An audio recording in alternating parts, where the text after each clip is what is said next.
to get her daughter into a prestigious university. This woman spent a fortune on a lavish party. She pretended it was to celebrate a friend's son, Young-jae, getting into Seoul National University, but really she wanted to get her hands on his study materials.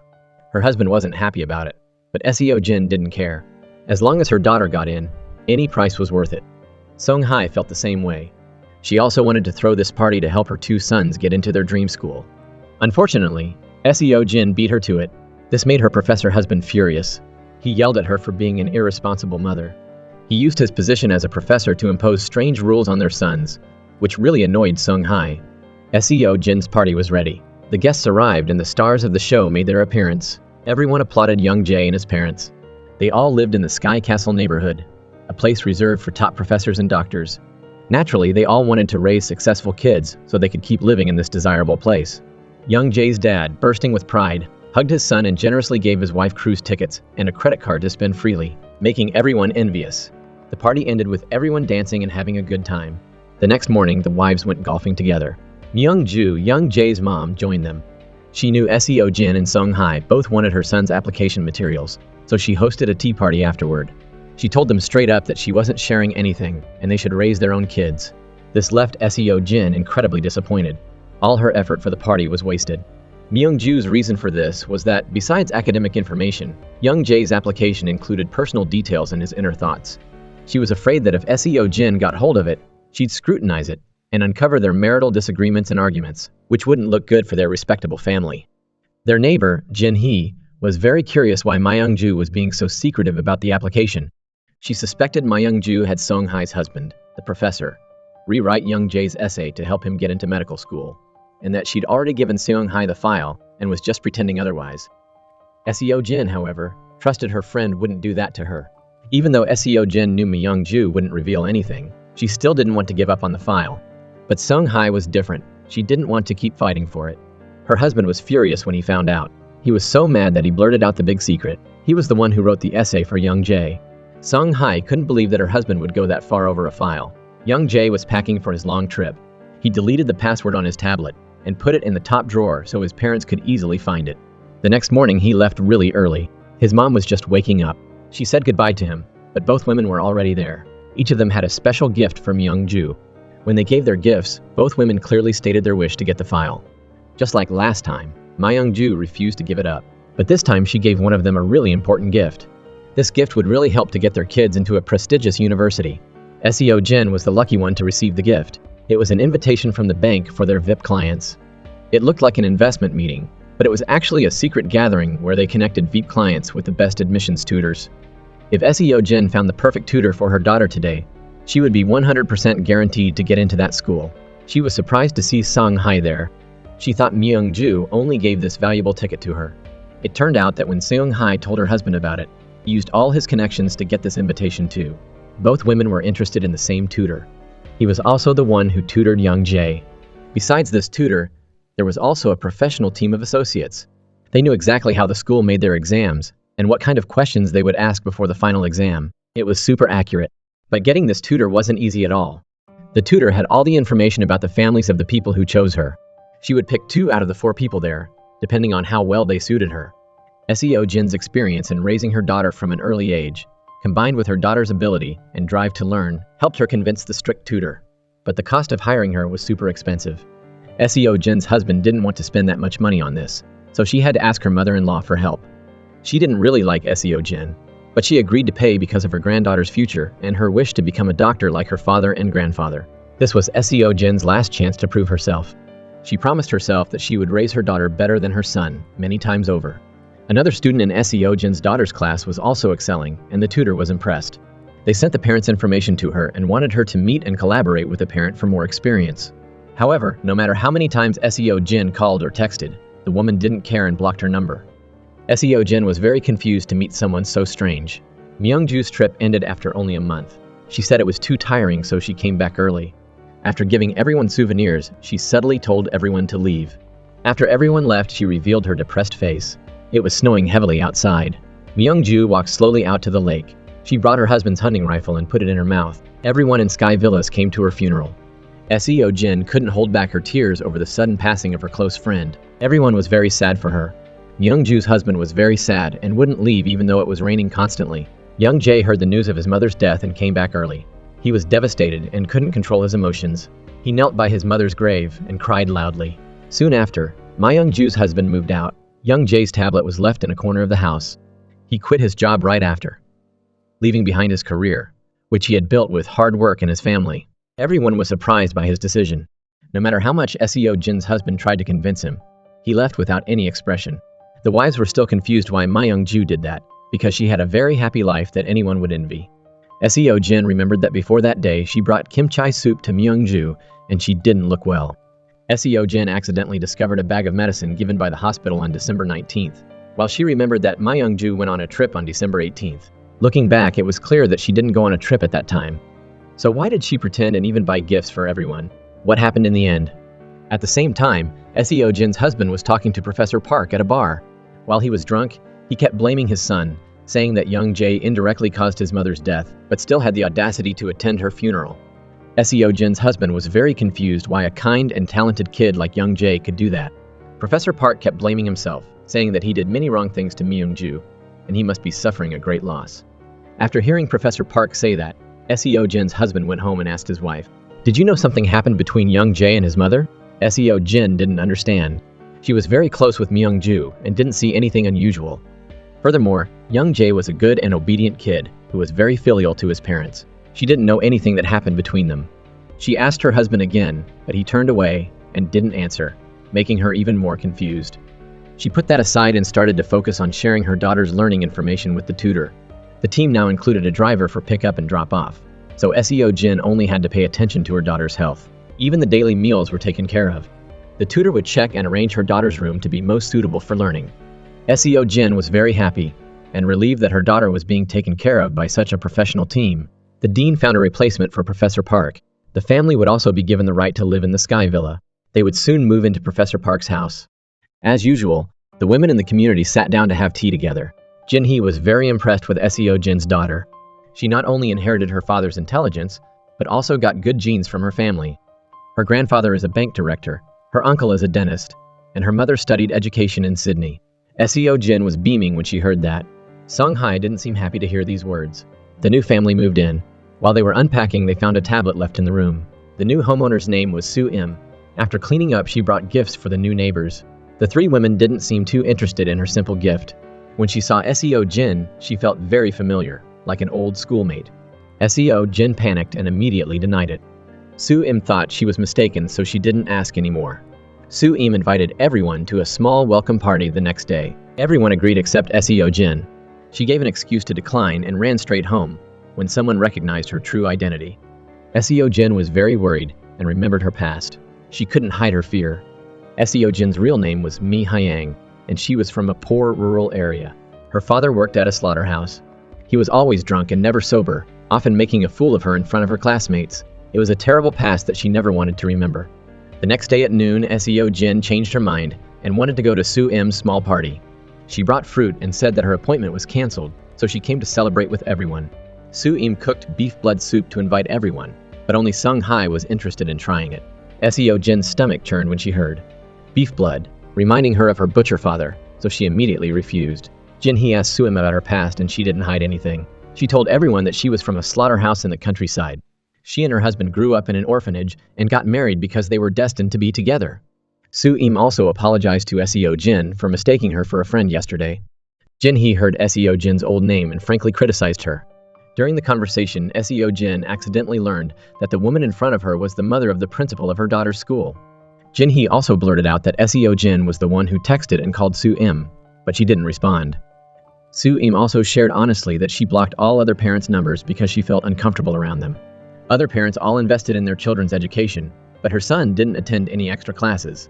Seo Jin and Jin-hee immediately left when they heard that. While she spent so much time and effort hiring tutors to teach her daughter's academic performance was only the same as Soo-im's son, who studied independently. After everyone left, Soo-im chased after them to give Sung-hai some food and the tablet that the previous owner had forgotten. Sung-hai took the tablet and said it was hers, that she had lent it to the previous family. When she got back, she immediately told the tutor. She advised her to trust the tutor team to bring about her daughter's best results. Now Seo Jin's job was to pay more attention to her daughter's health. SEO Jin planned to take the tablet that she once gave to Young-jae to watch movies, but she accidentally discovered that it was Young-jae's. It contained all his inner thoughts and diary entries during his study time. She was surprised to find only negative emotions. He constantly blamed himself for being born into such a family. He had been under a lot of pressure about grades during that time. He had thought about harming himself, but then he reassured himself. He decided to study hard and succeed, not to repay his parents, but to take revenge. He wanted to break off ties with his parents and leave that house as soon as possible. He was just a tool for his parents to brag about their status. Once his grades dropped, his father would beat him and his mother would force him to study, regardless of the time. Young-jae and her husband went crazy when they read these diary entries. She didn't know she had raised her son the wrong way. She kept blaming her husband for beating him, which made Young-jae like this. There was a big fight between them. Professor Park lost control of his emotions and slapped her. He even mobilized people to find the boy and beat him up. But Young-jae stopped him, not letting him do that. She didn't expect that morning to be the last time she would hold her son. As a mother, she couldn't abandon her child. In the days that followed, she desperately searched for her son and found him with a girl. Without saying anything, Young-jae rushed to punch the girl in the face, blaming her for seducing her son and making him think that way. Young-jae immediately pushed his mother away. This time, he chose to tell his mother all his thoughts. He couldn't stand living in that house with his parents for 19 years. He had suffered a lot. Going to medical school was his parents' wish, not his.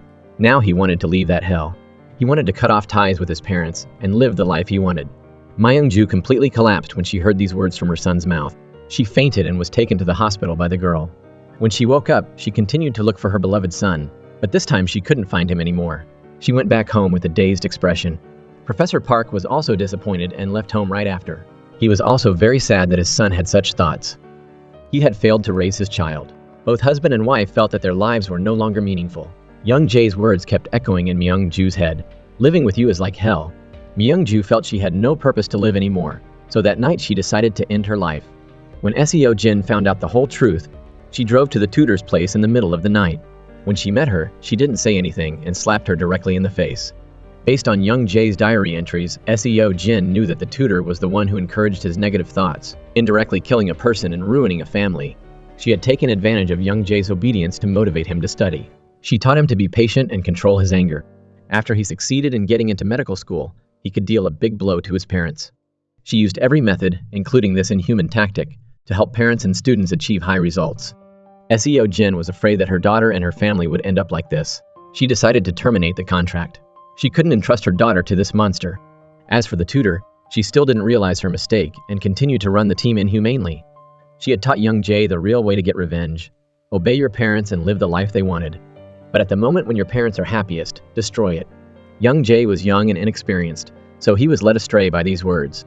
At the hospital, a patient with back pain needed emergency surgery. It was the son of the dean's best friend. The dean called SEO Jin's husband to his office to ask about the operating room. He thought the dean would trust him with this surgery, but he wasn't right. The dean only called him to ask if there were any operating rooms available. The surgery was assigned to Dr. Huang, Soo-im's husband. Professor Kang was furious when he knew that he wasn't being valued. He went back to his office and yelled at his subordinates. At the same time, Sung-hae brought some snacks over to invite Soo-im to a picnic. When Soo-im asked about the previous owner, Seung-hae shared her honest feelings. Young-jae was a woman who had a happy life that made everyone envious. Her husband was a professor, the dean of a large hospital, and her son got into medical school. Suddenly, I don't know why she decided to leave like that. I once saw them arguing, even though they were famous for respecting and loving each other. From then on, I realized that what I saw on the outside wasn't everything. They tried to show their best side, pretending they didn't need to do anything and their son still studied well. But in reality, they did everything they could to hire a talented tutor for him. Soo-im understood when she heard this. When she mentioned her son, he became a thorn in everyone's eyes. Seung-hae asked her for the secret to making her son naturally intelligent like that. Soo-im didn't hesitate to share. Try to think about all problems from your child's perspective and understand their feelings. That's all I've done over the past time. When she knew Soo-im was a former writer of fairy tales, Sung-hae invited her to join the Sky Castle book club that her husband founded. When she looked at the books that the children had read, she was amazed that they found these books so early. As a lover of books, she didn't hesitate to join this club. After ending the collaboration with that tutor, SEO Jin continuously searched for another one for her daughter. She went from place to place, but no one could guarantee her daughter's situation. There was only one good tutor left, but she only taught in groups. SEO Jin had no choice but to form a group with her daughter's classmates, so she could catch up for the upcoming exam. However, Yi Seo had a stubborn personality and constantly criticized her friends who were not as good as her, making them feel inferior. Seo Jin had to persuade the parents for a long time before they agreed. Yi Seo was furious when she heard the news. She didn't agree to be in a group with them, especially a friend named Hana, who had been a thorn in her eye for a long time. Yi Seo insisted on going back to the old tutor. She frantically called the woman, but she didn't answer. She cried out loud at her mother's decision, demanding that the old tutor come back. Seo Jin told Jin Hee about this. She didn't know the truth, so she still advised Seo Jin to cooperate with that woman. It wasn't easy to find a good tutor anyway, and Yi Seo was not the same, so it was fine. The other parents in the study group were unhappy when they knew that Yi Seo was in it. Their children said that Yi Seo was bossy, so they couldn't study with her. On the other hand, her mother-in-law also called to ask about Yi Seo's study situation, putting Seo Jin under more pressure. On their way to the book club, Jin Hee's twins passed by and scared Yi Seo. She was startled and accidentally fell into Wooju. They looked into each other's eyes, and it seemed like she had a crush on him. The book club discussion began as usual. Yi Seo stood up and expressed her thoughts, and Professor Cha praised her. But when the twins expressed their thoughts, he kept criticizing them. In fact, he was only teaching them strange things that he considered right. Soo-im realized the problem with this book club. She frankly shared with everyone why children in middle and high school were forced to read such difficult books, when even adults found them hard to understand. But the most important thing was that this was not a discussion, but an attempt to inject his thoughts into the children's minds. Professor Cha was annoyed by this. Seo Jin and her daughter felt the same way. They thought Soo-im was not suitable for the club and should leave. In the end, Sung Hai's husband decided to hold a vote on whether the club should continue. The vote would take place the next day. Professor Cha was furious when he got home. He yelled at his wife and children, but they left. He then decided to let Soo-im stay in the club, so no one could blame him. After the discussion, Yi Seo went to Soo-im to criticize her for being nosy, with a haughty attitude and no respect for adults. At that moment, Seo Jin came home. She told her daughter to go upstairs. The two women faced each other and started arguing. Seo Jin still defended her stubborn daughter. Soo-im thought she was being selfish and biased. Seo Jin was angry and said that Soo-im had no right to talk about her daughter that way. Don't think that you are talented and can say whatever you want. But Soo-im just wanted to say that her daughter was being very rude and she should teach her to be polite to adults. Seo Jin wanted to tear Soo-im's mouth apart when she heard that. Soo-im heard these words and immediately recognized the woman in front of her as her friend from her hometown. She apologized to Seo Jin for judging her daughter and then hurried away. Seo Jin was very worried when she knew that someone had recognized her identity. She was afraid that the news would spread throughout the mansion and reach her two daughters' ears. She would lose all her dignity. She was afraid that her daughters would look at her differently and no longer respect her. She immediately went to Soo-im's house to talk. She admitted her identity. Her husband and his family knew this, but her two daughters and everyone in the mansion didn't. She wanted Soo-im to keep it a secret, otherwise she wouldn't stop. Soo-im also shared honestly that she didn't care about her identity. Whether she was the butcher's daughter or the wife of a professor or a doctor, it didn't matter to her. That was Seo Jin's life. Soo-im had nothing to do with it. Hearing this, Seo Jin felt relieved. She thanked Soo-im politely and left. On the night before the vote, Professor Cha calculated carefully and was sure that he would win the vote tomorrow. The voting day arrived. Seo Jin's husband never went to club activities, but he came to vote today. The two men didn't like each other and showed their hostility as soon as they arrived. The results of the vote were out and Soo-im won by a landslide. Most people opposed the club's continued operation. Only Professor Cha, Seo Jin, Yi Seo, and Jin Hee were the only four who agreed. Min Ha-yuk announced the dissolution of the club. Yi Seo was unhappy with the results. She looked at Soo-im with a deadly look, went home and cried loudly to her mother. Seo Jin had no choice but to invite the tutor back for her daughter. Yi Seo changed her attitude when she heard the news. She was very excited to prepare to meet the tutoring team again. Seo Jin reassured herself that Myung-ju's family situation was an internal family matter. Young-jae had fallen in love with the nanny's daughter, so he turned out like that, and her Yi Seo would be different from Young-jae. She believed that her family wouldn't fall apart like Myung-ju's just because of this tutoring team. Even though she still had some reservations, she decided to invite the tutor back. But no matter how many times she texted or called to apologize, she didn't receive any response from the tutor. She had to call the driver who used to drive Yi Seo to ask him to pass a message for her, but the result was still the same. She had no choice but to make a small breakfast for her and put some gold bars and an apology letter in it.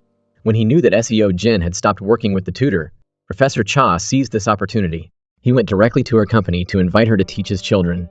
But she didn't answer immediately. When the tutor received the lunchbox from Seo Jin, she showed a satisfied expression.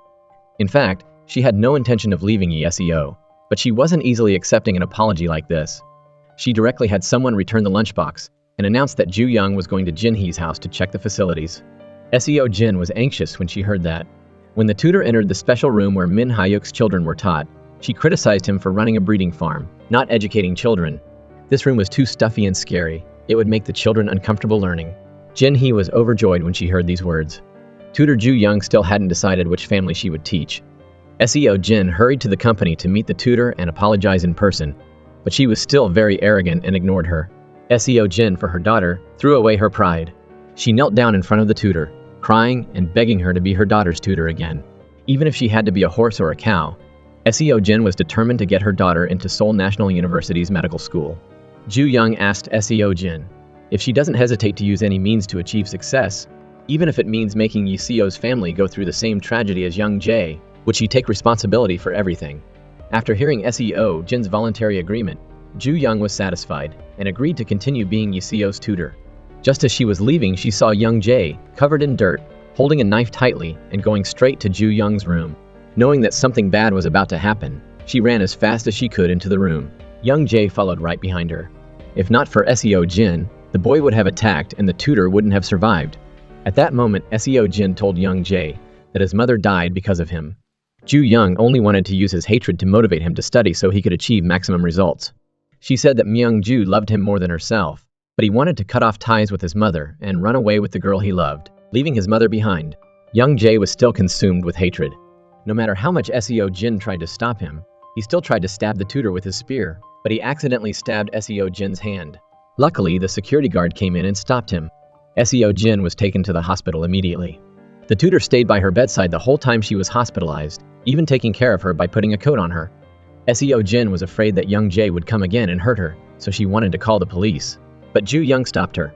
She thought that he was now feeling remorse and looking for someone to vent his anger on.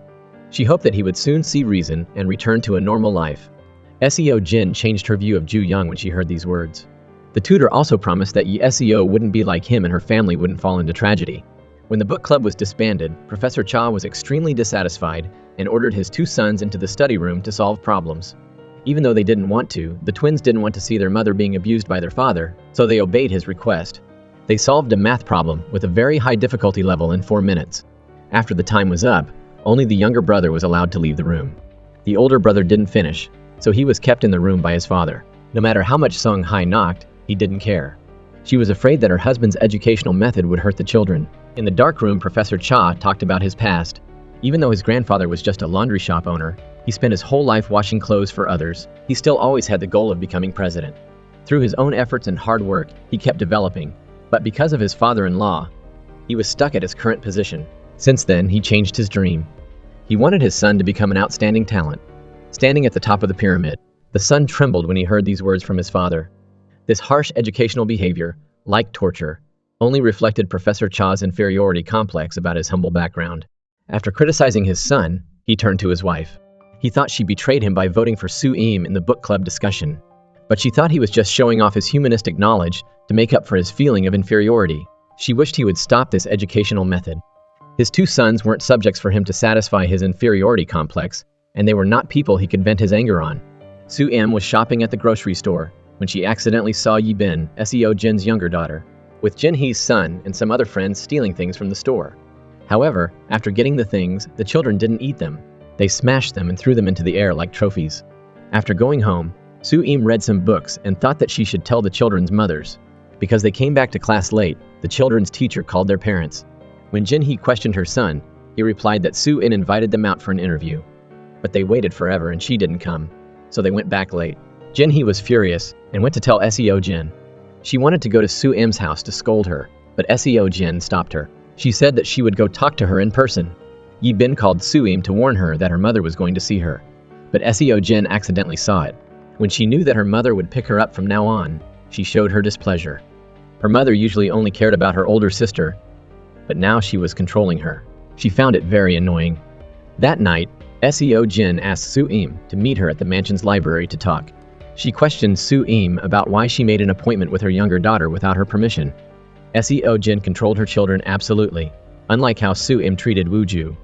Seo Jin didn't want her daughter to have any more contact with Soo-im, not even by phone. Soo-im wanted to take this opportunity to tell her about the children's actions that afternoon, but before she could say anything, she was cut off. Seo Jin didn't want her to be nosy and immediately left. The next day, Soo-im personally waited for Yi-bin outside the grocery store. She waited for her to finish stealing before calling her over to talk. She wanted the girl to go apologize to the store owner, but she refused. She felt sorry for Yi-bin, so she couldn't ignore it. She pulled the girl in and told the store owner about it. He was surprised when he said that the girl had paid for the item. Then Yi-bin left, leaving Soo-im bewildered. At this time, Ju Young also reported to Sung-hae that she wouldn't teach her twins anymore because she had accepted someone better. Professor Cha was furious when he heard this. He grabbed his phone and started cursing. He was still angry about Ju Young saying he taught his children like a breeding farm. He decided that he didn't need a tutor anymore and would continue to teach his children his own way. Seong-hae didn't want this to happen because it would put a lot of pressure on her two sons and leave them with nightmares. Seong-hae was very frustrated, so she talked to Soo-im and asked for her advice. Soo-im said that Seong-hae should start by doing what she could. As a mother, she should protect her children. When Jin-hee was jogging in the morning, she ran into Soo-im.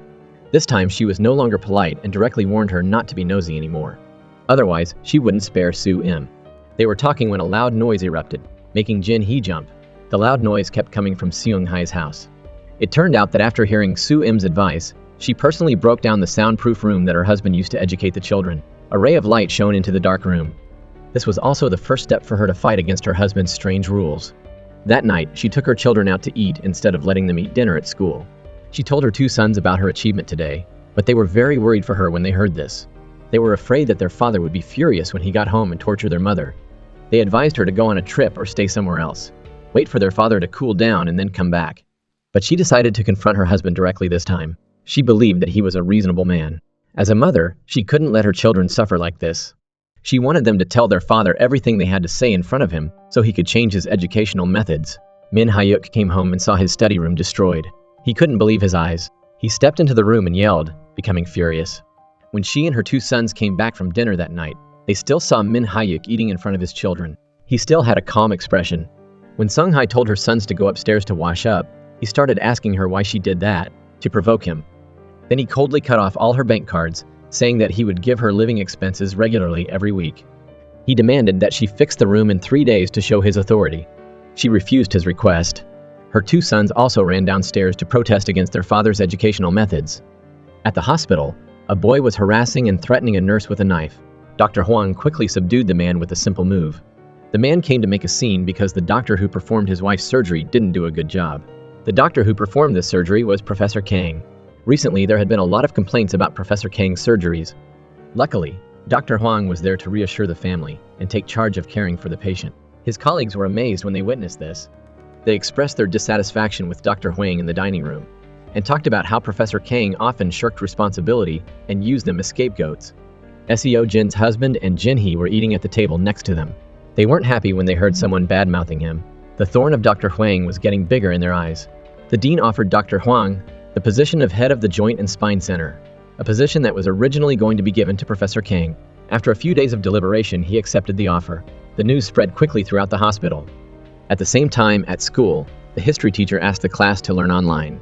Hana couldn't take it anymore and stood up to say that the teacher had missed a lot of classes and made the students learn online because he was afraid that he wouldn't be able to answer difficult questions if the students asked. Yi Seo heard this and immediately said that Hana was disrespecting the teacher, but Hana retorted, "If Yi Seo is doing math problems during history class, isn't she also disrespecting the teacher?" Yi Seo was speechless and couldn't say anything. She was filled with anger. On her way home, Yi Seo accidentally saw Woo Ju, the boy she had a crush on, with Hana, her rival. She showed a clear look of jealousy. The driver noticed this and went back to report it to Ju Young. After confirming it, she realized that Hana was the key to help Yi Seo succeed. She immediately had people investigate Hana's information. It turned out that Seo Jin knew about her daughter stealing things, so she paid the grocery store owner and told him to delete the security footage from that day. She was very angry that Soo-im was interfering in her daughter's affairs. When she got home, she saw Soo-im's car going in the opposite direction. She immediately sped towards Soo-im's car to confront her. As soon as she got out of the car, Seo Jin began to scold and warn her to stay away from her daughter. Soo-im couldn't stand by and do nothing when she saw her daughter developing this bad habit. But Seo Jin said that her daughter was doing that to relieve stress, not to steal. For her, it was just a game, not bad behavior. Soo-im was very helpless when she heard these unreasonable excuses. She was afraid that raising children this way would spoil them, but Seo Jin still thought it was just a way for them to relieve stress. After they go to college, the pressure will disappear and these hobbies will be gone. The two women had different parenting styles. They kept arguing about their views and wouldn't give in to each other. The conversation couldn't solve the problem. It only made them hate each other more. The news that Seo Jin's husband didn't get the head of the department position spread quickly to her. She didn't know what to do, so she went to her mother-in-law's house and asked her to use her connections. As usual, the woman still treated her with contempt and didn't respect her. She reminded her of her fake identity and criticized her. Why can't someone so good at hiding the truth like you clear the obstacle on your husband's career path, but you have to ask me to use my connections? She also deliberately reminded her that Seo Jin forced her to tell her son to break up with his first love so she could get into that position. But now she was asking her to do something so pointless. Seo Jin heard these vicious words and could only leave in shame. When she got home, she told her husband about it. He said that she was making him lose face, but she said he was only trying to save face and didn't know how to hold on to his chance. They were talking when a strange number called. The person on the other end was a woman named Yoon-jae. She said she had something to ask of him. When Professor Kang heard this name, his face changed. He told the person on the other end that they had the wrong number and quickly hung up. Seo Jin asked him, but he reacted badly and left. The person on the other end was Yoon-hee, his first love. Because Seo Jin had pretended to be the daughter of a bank director and graduated from a prestigious university, she had separated them and then got into this position. This was also why her mother-in-law hated her. All that time, Dr. Kang had been living in regret. He drank himself silly every day and came home to curse and blame Seo Jin, saying that she was the one who made him abandon Yoon-jae, and now he had to live with someone like her. That night, he was about to call her back when Yoon-jae called him, but he heard Seo Jin's footsteps coming in and quickly hung up. Yoon-jae was seriously ill and had to be hospitalized for treatment. She called Dr. Kang to ask him to take care of their daughter. If one day she couldn't fight the illness, Hana was Dr. Kang's illegitimate daughter. It happened that Seo Wooju's twins and this girl were all in the same class. Hana was Seo's arch-rival.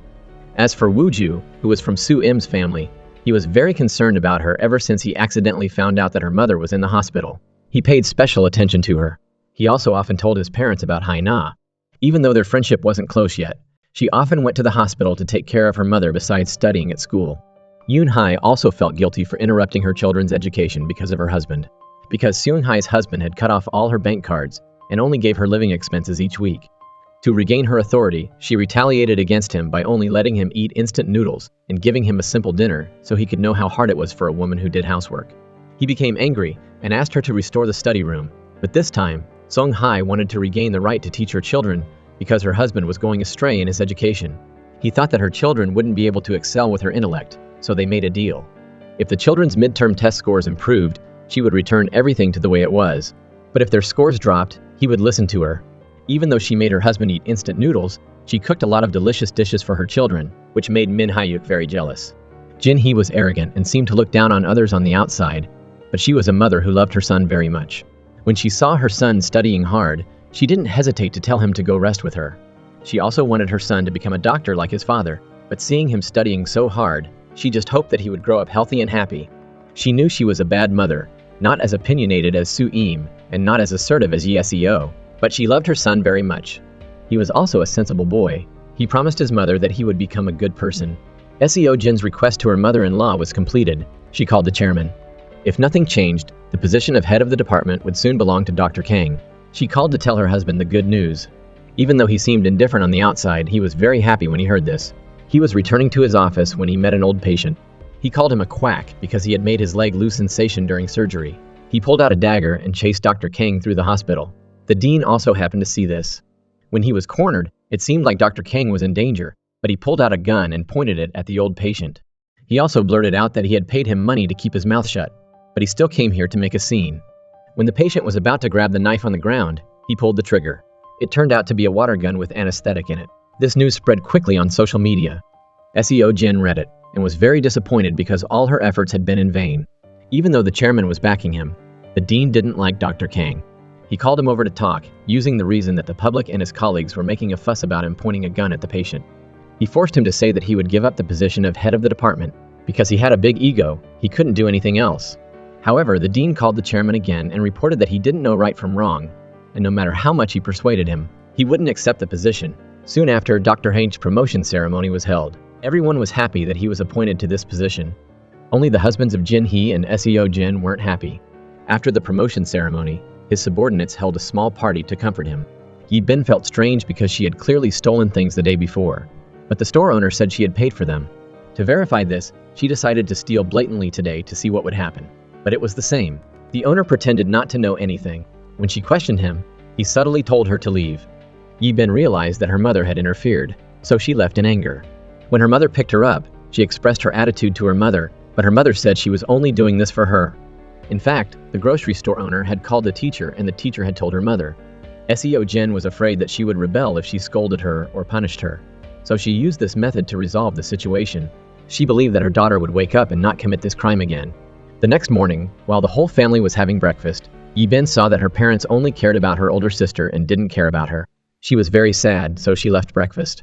Seo held a small party to congratulate Soo-im on her husband's promotion. But in fact, she was showing off her daughter's academic achievements. Soo-im felt very uncomfortable when she heard this. She felt like her son's poor academic performance was partly her fault, but luckily, her husband comforted her. Woo-ju also said that he would take care of his studies. Soo-im felt very uncomfortable with the attitude of the women in the mansion. If this continued, she wouldn't be polite anymore. Jin-hee also tried to join Seo Jin in teasing Soo-im at the party, even though she didn't really want to do that, because her husband was Dr. Kang's subordinate and her son's future also depended on Seo Jin. The next day, Seo Jin invited Ju Young out to thank her for helping her daughter achieve such excellent academic performance. While she was at it, she also told Seo Jin that her Seo had a crush on Woo-ju. Seo Jin thought this was impossible because she knew her daughter very well, but Ju Young confirmed it. She said that this romantic relationship had a huge impact on Seo's studies, so she advised Seo Jin to pay attention to her daughter. Instead of stopping her, she should support her. But Seo Jin was afraid that they would end up together and Woo-ju wouldn't like Seo, so this was impossible. When the two of them were leaving, a strange woman came up to Ju Young and started talking to her. She even mentioned a name, K. Ju Young's face changed. She told her that she had the wrong person and then quickly left. After returning home, she went to a house in a secluded suburb. She had her assistant carry the items in, but didn't go with him. The house was extremely messy and had many people guarding and cleaning it. The assistant went to a messy room with papers and writing on the walls. It said, K. Inside. The girl seemed abnormal and was writing something. The assistant gently put the items down and left. The midterm test results came out. The twins' scores had dropped, which made Professor Cha extremely angry. He blamed the children for losing focus, so things turned out like this. But the two children felt very unfocused when they were studying in that dark room, and they were tired of having to see each other as competitors. Professor Cha lost the bet to his wife, but he wasn't convinced and refused to follow the agreement. Seung-hae played the recording of that day for her children. After she finished, she went to the dining room with her children and left only a box of instant noodles for him. Min Ha-yuk was helpless. Seo was a good student, so her parents paid more attention to her. As for Yi-bin, who had average academic performance, her parents were indifferent. That night, she packed her clothes and other necessities and ran away from home. Luckily, Soo-im came back home just at that time and saw Yi-bin wandering outside in the middle of the night. She immediately stopped to ask her what was going on. When she saw her, the girl burst into tears. Yi-bin was very sad that her mother didn't care about her. Her mother only solved problems on her own and didn't ask why she did this. Soo-im took the girl back to her house and texted Seo Jin to let her know so she wouldn't worry. Just after dinner, the two of them were about to open the tablet to play games when Soo-im and Yi-bin accidentally read Young-jae's diary. They knew about his negative thoughts during the college entrance exam preparation period. Seo Jin was panicked when she realized that her younger daughter had taken the tablet. She ran as fast as she could to Soo-im's house to get it back. Yi-bin knew that she had called her mother to pick her up when she heard the knock on the door. As soon as she saw Seo Jin, she scolded Soo-im for not bringing her daughter back home. Then she grabbed the tablet from Soo-im. She asked her and found out that her daughter had just read the last part when Soo-im stopped her. Seo Jin asked her daughter why she was acting so rebellious. The girl said something that shocked her. She said she did it so she could escape from hell, just like Young-jae wrote in the diary. She then explained to her younger daughter that Young-jae doing that was the same as her stealing things. Both were actions to relieve pressure. He was just writing nonsense, but Yi-bin was a smart girl.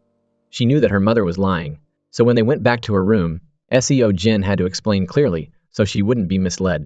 She said that Young-jae had a very serious mental illness, and Ma Young-ju loved him very much. So she was heartbroken when she read these words, and then took her own life. Seo Jin cared about her. She was just worried about her future more than the present. so she forced her to study hard so she could be independent in the future. She was also very sensible. When she heard these words, she understood her mother. You'd been promised to study hard and not run away from home anymore. After this, Seo Jin deleted all those diary files so that no one could read them later to avoid future problems. Professor Park, after quitting his job at the hospital, was always in a state of depression. He often turned to alcohol to forget everything. However, the more he drank, the more he felt heartbroken and regretted. He always had the gun with him. Every time he looked at it, the scene from that day appeared in front of him vividly. Young-jae discovered that her son had feelings for the nanny's daughter. Because of her son's future, she ruthlessly fired the whole nanny family. When Young-jae realized that his only source of emotional support was gone, he went crazy and smashed everything in the house. Professor Park, seeing his son like this, became furious and rushed to hit him, but Young-jae stopped him. The argument escalated. When he saw his father insulting the person he loved, he couldn't control his language anymore. His father threatened to disinherit him if he failed the Seoul National University Medical School entrance exam. He also didn't back down and dared to challenge his father. Professor Park couldn't control his anger and pulled out a gun, pointing it at his son. No matter how much Young-jae tried to stop him, he still wanted to shoot this disobedient son. The couple struggled. The gunshot rang out and Young-jae fainted. Now he realized what he had done, but it was too late. Now, thinking back, he was very remorseful. Many times he wanted to end his life because he had no courage to live on. Soo-im told Seong-hae about the diary. Seong-hae also shared what she knew. The two of them thought everything might be related to the tutor. Previously, Seo Jin had asked the tutor to take a break, probably because she was too scared after reading the diary. But they thought about it, and still couldn't understand why she had cooperated with her again afterward. At this time, Seo Jin and Jin-hee arrived and heard everything. Seo Jin called Soo-im out to talk privately. She continued to tell Soo-im not to be nosy, but Soo-im knew that Seo Jin, in her ambition to make her daughter a doctor, had cooperated with the tutor regardless of the consequences. This woman was very dangerous. When she knew Young-jae had thoughts of revenge, she didn't tell his parents. Instead, she took advantage of it to motivate him to try harder. Seo Jin was speechless and could only leave silently. Outside the room, Jin-hee also knew everything from Seong-hae's story. They felt lucky that they hadn't entrusted their children to this scary woman. When she saw Seo Jin come out, Jin-hee ran after her to stop her. Since she saw Seo Jin say that the children's stealing behavior was just a way to relieve pressure, she had been suspicious. Now, knowing the whole truth, but Seo Jin still let this dangerous woman guide her daughter. Jin-hee couldn't stand it anymore. Usually she followed Seo Jin's lead, but this time, she felt that what Seo Jin was doing was too dangerous. Jin-hee didn't want the tragedy to happen again. She advised Seo Jin to change tutors. Seo Jin didn't say much. She just said she had gone too far, interfering too much in her family affairs, and then left. Seo Jin said that the tragedy in Myung-ju's family wasn't Ju Young's fault and her Yi Seo was not like Young-jae, but she was still afraid. The effectiveness of the tutoring team was undeniable. Yi Seo achieved perfect scores in all subjects, and her extracurricular activities were excellent. When she entered the meditation room, Ju Young constantly pressured Yi Seo. Her rival, Hana, was second and only 1 point behind. While Yi Seo had constant tutoring and practice sessions, Hana didn't have any of those. Hana's self-management ability and creativity were superior to Yi Seo's. If they were developing under the same conditions, Yi Seo wouldn't be Hana's opponent. When she heard these words, her hatred for Hana grew stronger. Ju Young reminded Yi Seo not to be complacent and to keep trying. Soon, Yi Seo and Hana were both running for student body president. Her mother advised her to bring Woo Ju to her side to increase the support of everyone, because she was not popular with her classmates because of her arrogant and haughty personality. Her father didn't care much about this. He only cared about his daughter's studies. Professor Woo, Jin-hee's husband, had a worsening back pain, making his daily activities increasingly difficult. Therefore, surgery was urgent. He heard that Dr. Hwang, Soo-im's husband, was very good at surgery, so his wife and colleagues all advised him to go there for examination and treatment.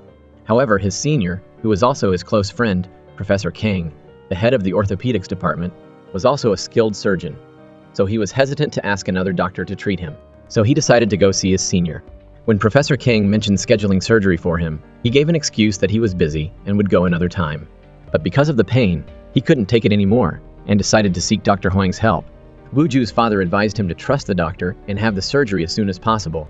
Professor Woo really wanted Dr. Hwang to operate on him, but he was still afraid, so he didn't dare to tell his wife's family. He also didn't want Dr. Kang to perform this surgery because he couldn't gamble with his health. The next morning, he brought this up to ask for advice, and Professor Kang overheard it. He was unhappy to hear this.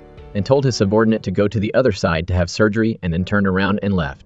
Min Hyuk came home and didn't see his pyramid. He made a fuss and immediately ran out to ask his wife. But when he saw a table full of delicious food and his wife's sweet words, he calmed down. He had only eaten instant noodles for a long time. Now, in front of such a sumptuous meal, his stomach couldn't stop rumbling. When Seung-hae talked to him about the fact that he was overdoing the education and control of the children, which would cause the children's feelings for their parents to become distant, he still held on to that conservative attitude. No matter how much she explained, he still held on to his own views. No matter how much they hated him or wanted to take revenge on him, as long as they passed the college entrance exam, there would come a time when they would be grateful to him. Seung-hae was helpless and confused when she heard her husband's strange educational ideas. Over there, Soo-im was waiting for the children to finish school to interview them. She asked the two children about Young-jae and learned that he was a kind and gentle person. But he almost collapsed after the nanny's daughter suddenly disappeared. During that time, the only person he talked to was his tutor. Seo Jin was very unhappy when she found out that her husband had been replaced as head of the department by Soo-im's husband, and had even taken over his surgery. She made an appointment with Jin-hee to confront her. Jin-hee was also very tough, but after her husband's future was threatened, she immediately switched sides to Seo Jin's. She swallowed her anger and went back to tell her husband to let Yeseo's father do the surgery. Out of jealousy for Dr. Huang, Yeseo's father changed his mind. He wanted his daughter to become the student body president to defeat Dr. Huang's son. At this time, Yeseo went to find Wu Ju at school to suggest working together, but Wu Ju refused her and teamed up with Hana. The children's class was actually a class for students whose parents had a lot of connections. All the good results were for them, and the poor children in the class were just for show. Everyone in the class knew this, but only Hana dared to oppose it. She wanted to become the student body president to get rid of this class. Wu Ju, walking past, heard this, and he also wanted to join her team. In the election between Yeseo and Hana, Yeseo had no chance of winning because the results depended on the students' votes. Knowing this, Seo Jin went to ask Ju Young to intervene so that Yeseo could win. When she was leaving, Seo Jin encountered Young-jae's father waiting at the door. He knew that the tutor was now in charge of Yeseo and had been waiting there to talk to her. Seo Jin drove after Professor Park. He drove very fast and it was difficult for her to keep up. He took Ju Young to a riverbank, holding a gun in his hand. Seo Jin could only watch from afar. All this time, he had been thinking about shooting her every day. Because of her, his family had fallen apart. His wife and son had trusted her too much, leading to this outcome. He pointed the gun at her chest. The gunshot startled Seo Jin and the woman. Even though he was angry, he still controlled his actions. Professor Park really wanted to kill her immediately, but now he wanted to go back to being a good father. He only shot to scare her, warning her never to create this tragedy for another family. When he left, he didn't forget to remind Seo Jin to be careful of this woman. She still put on a fake expression, pretending to be sad and heartbroken for Young-jae's family, to make sure. That night, Professor Park invited June, sang to the bar to talk. As he expected, Yeseo's father didn't know that his wife had allowed a dangerous woman like that to be around his daughter. Professor Park knew this because he had been like that too. Previously, he also thought that teaching children was a woman's job, and the men in the family were only responsible for making money. He didn't care about his son's studies. His wife didn't tell him about hiring a tutor for their son. Young-jae still hadn't come back, despite the apology messages he sent every day. Now he realized he had made a big mistake, so he called June, saying to warn him not to follow in his footsteps. Professor King was shocked and immediately went back to confront his wife. Seo Jin explained that it wasn't the tutor's fault, but Young-jae had a deep conflict with his parents because he was forced to study. As for her, Yeseo, she was a child who was self-motivated to learn, and there wouldn't be any problems. He thought that his daughter was already very smart, just needed to study hard, and she would get good results. There was no need to spend a huge amount of money to invite that dangerous woman home. Let Myung-ju's family be a lesson. Don't follow in their footsteps. Yeseo's father insisted on stopping his wife from doing that. He called his mother to tell her about it, and asked her to get the money back to stop his wife and daughter. Seo Jin then told her husband the truth, saying that the key to the situation was Young-jae's romantic relationship with the nanny's daughter. When Myung-ju found out and fired the whole nanny family, there had been a conflict between them for 2 years. Then Young-jae had to go to therapy. Mrs. Ju was just trying her best to fulfill her duty. After passing the Seoul Medical University entrance exam, Young-jae ran away from home to find her. Myung-ju found out about this and was heartbroken and then took her own life. Seo Jin's mother-in-law knew about this and immediately called her. She was also ambitious, so she was on the same side as Seo Jin and only advised her to carefully control the situation. After being reassured by his wife, Young-jae's father had to give in. Soo-im did some research and found that many families had fallen into tragedy, like Young-jae's, So she decided to find out about this story and write a novel to warn people. After getting the office address from Seong-hae, she went there to talk to Ju-young. When she arrived, she saw Yi Seo going with her assistant. Because she hadn't made an appointment, she left a note and asked the assistant to give it to Ju-young. When she knew it was Woo-ju's mother, the tutor immediately ordered her subordinates to investigate Soo-im's information. Seo Jin was furious when she found out that Soo-im had gone to see her daughter's tutor. She stormed over to Soo-im's garden to warn her. The more arrogant Seo Jin was, the more Soo-im wanted to investigate the truth. She didn't hold back and directly challenged Seo Jin not to interfere with her because she had no chance of winning. Hana was at Woo-ju's house to prepare for the upcoming election. Yi Seo would be teaming up with Seong-hae's oldest son. While they were working, Woo-ju kept looking at Hana with admiration. While Hana was having a snack with Woo-ju's family, she received an unexpected call from the hospital. Her mother's condition had suddenly worsened. In front of everyone, Hana still appeared very strong, but when Woo-ju's family had all gone home, she dared to reveal her true feelings. Hana was very sad and jealous that her peers had fathers who took care of their mothers. She had been lied to that her father had died when her mother gave birth to her. Now, she had to work extra to pay for her mother's medical expenses and support herself. Hana had actually secretly done the tests and assessments for a classmate. That boy's mother paid Hana an amount of money enough for her to make ends meet. But if the school found out, they would both be expelled immediately. Mrs. Ju had someone watching Hana 24/7 and discovered this. She gave the footage to Seo Jin so that Ju-young could threaten the boy's mother, forcing her to make Hana withdraw from the election. Only then could Seo Jin's daughter win the position of student body president. The boy's mother had no choice but to comply. As soon as she heard, Hana immediately realized that Yeseo's mother had interfered. Woo-ju was very sad when Hana withdrew from the election. That night, Hana's mother suddenly passed away. Soo-im and her son went to the funeral to offer their condolences. Soo-im hugged her with a heavy heart to comfort her and hoped she would feel better. When Hana returned to the hospital to pack up her mother's clothes, she found a picture of her mother and a man, along with a message on her mother's phone to that man. The person was Jun Sang, Seo Jin's husband, and also her biological father. Hana couldn't help but call that number. When Dr. Kang answered, he kept calling her mother's name. Hana choked up and couldn't say anything. He told the person on the other end that their fate had ended 18 years ago and not to contact him anymore. Seo Jin heard the whole conversation. Professor Kang and his wife were very happy when their daughter won. They planned to have a big party and invite everyone in the mansion to attend. Ju-young told Seo Jin about Soo-im's real identity. In fact, she was only Woo-ju's stepmother. After the divorce, she married Professor Huang.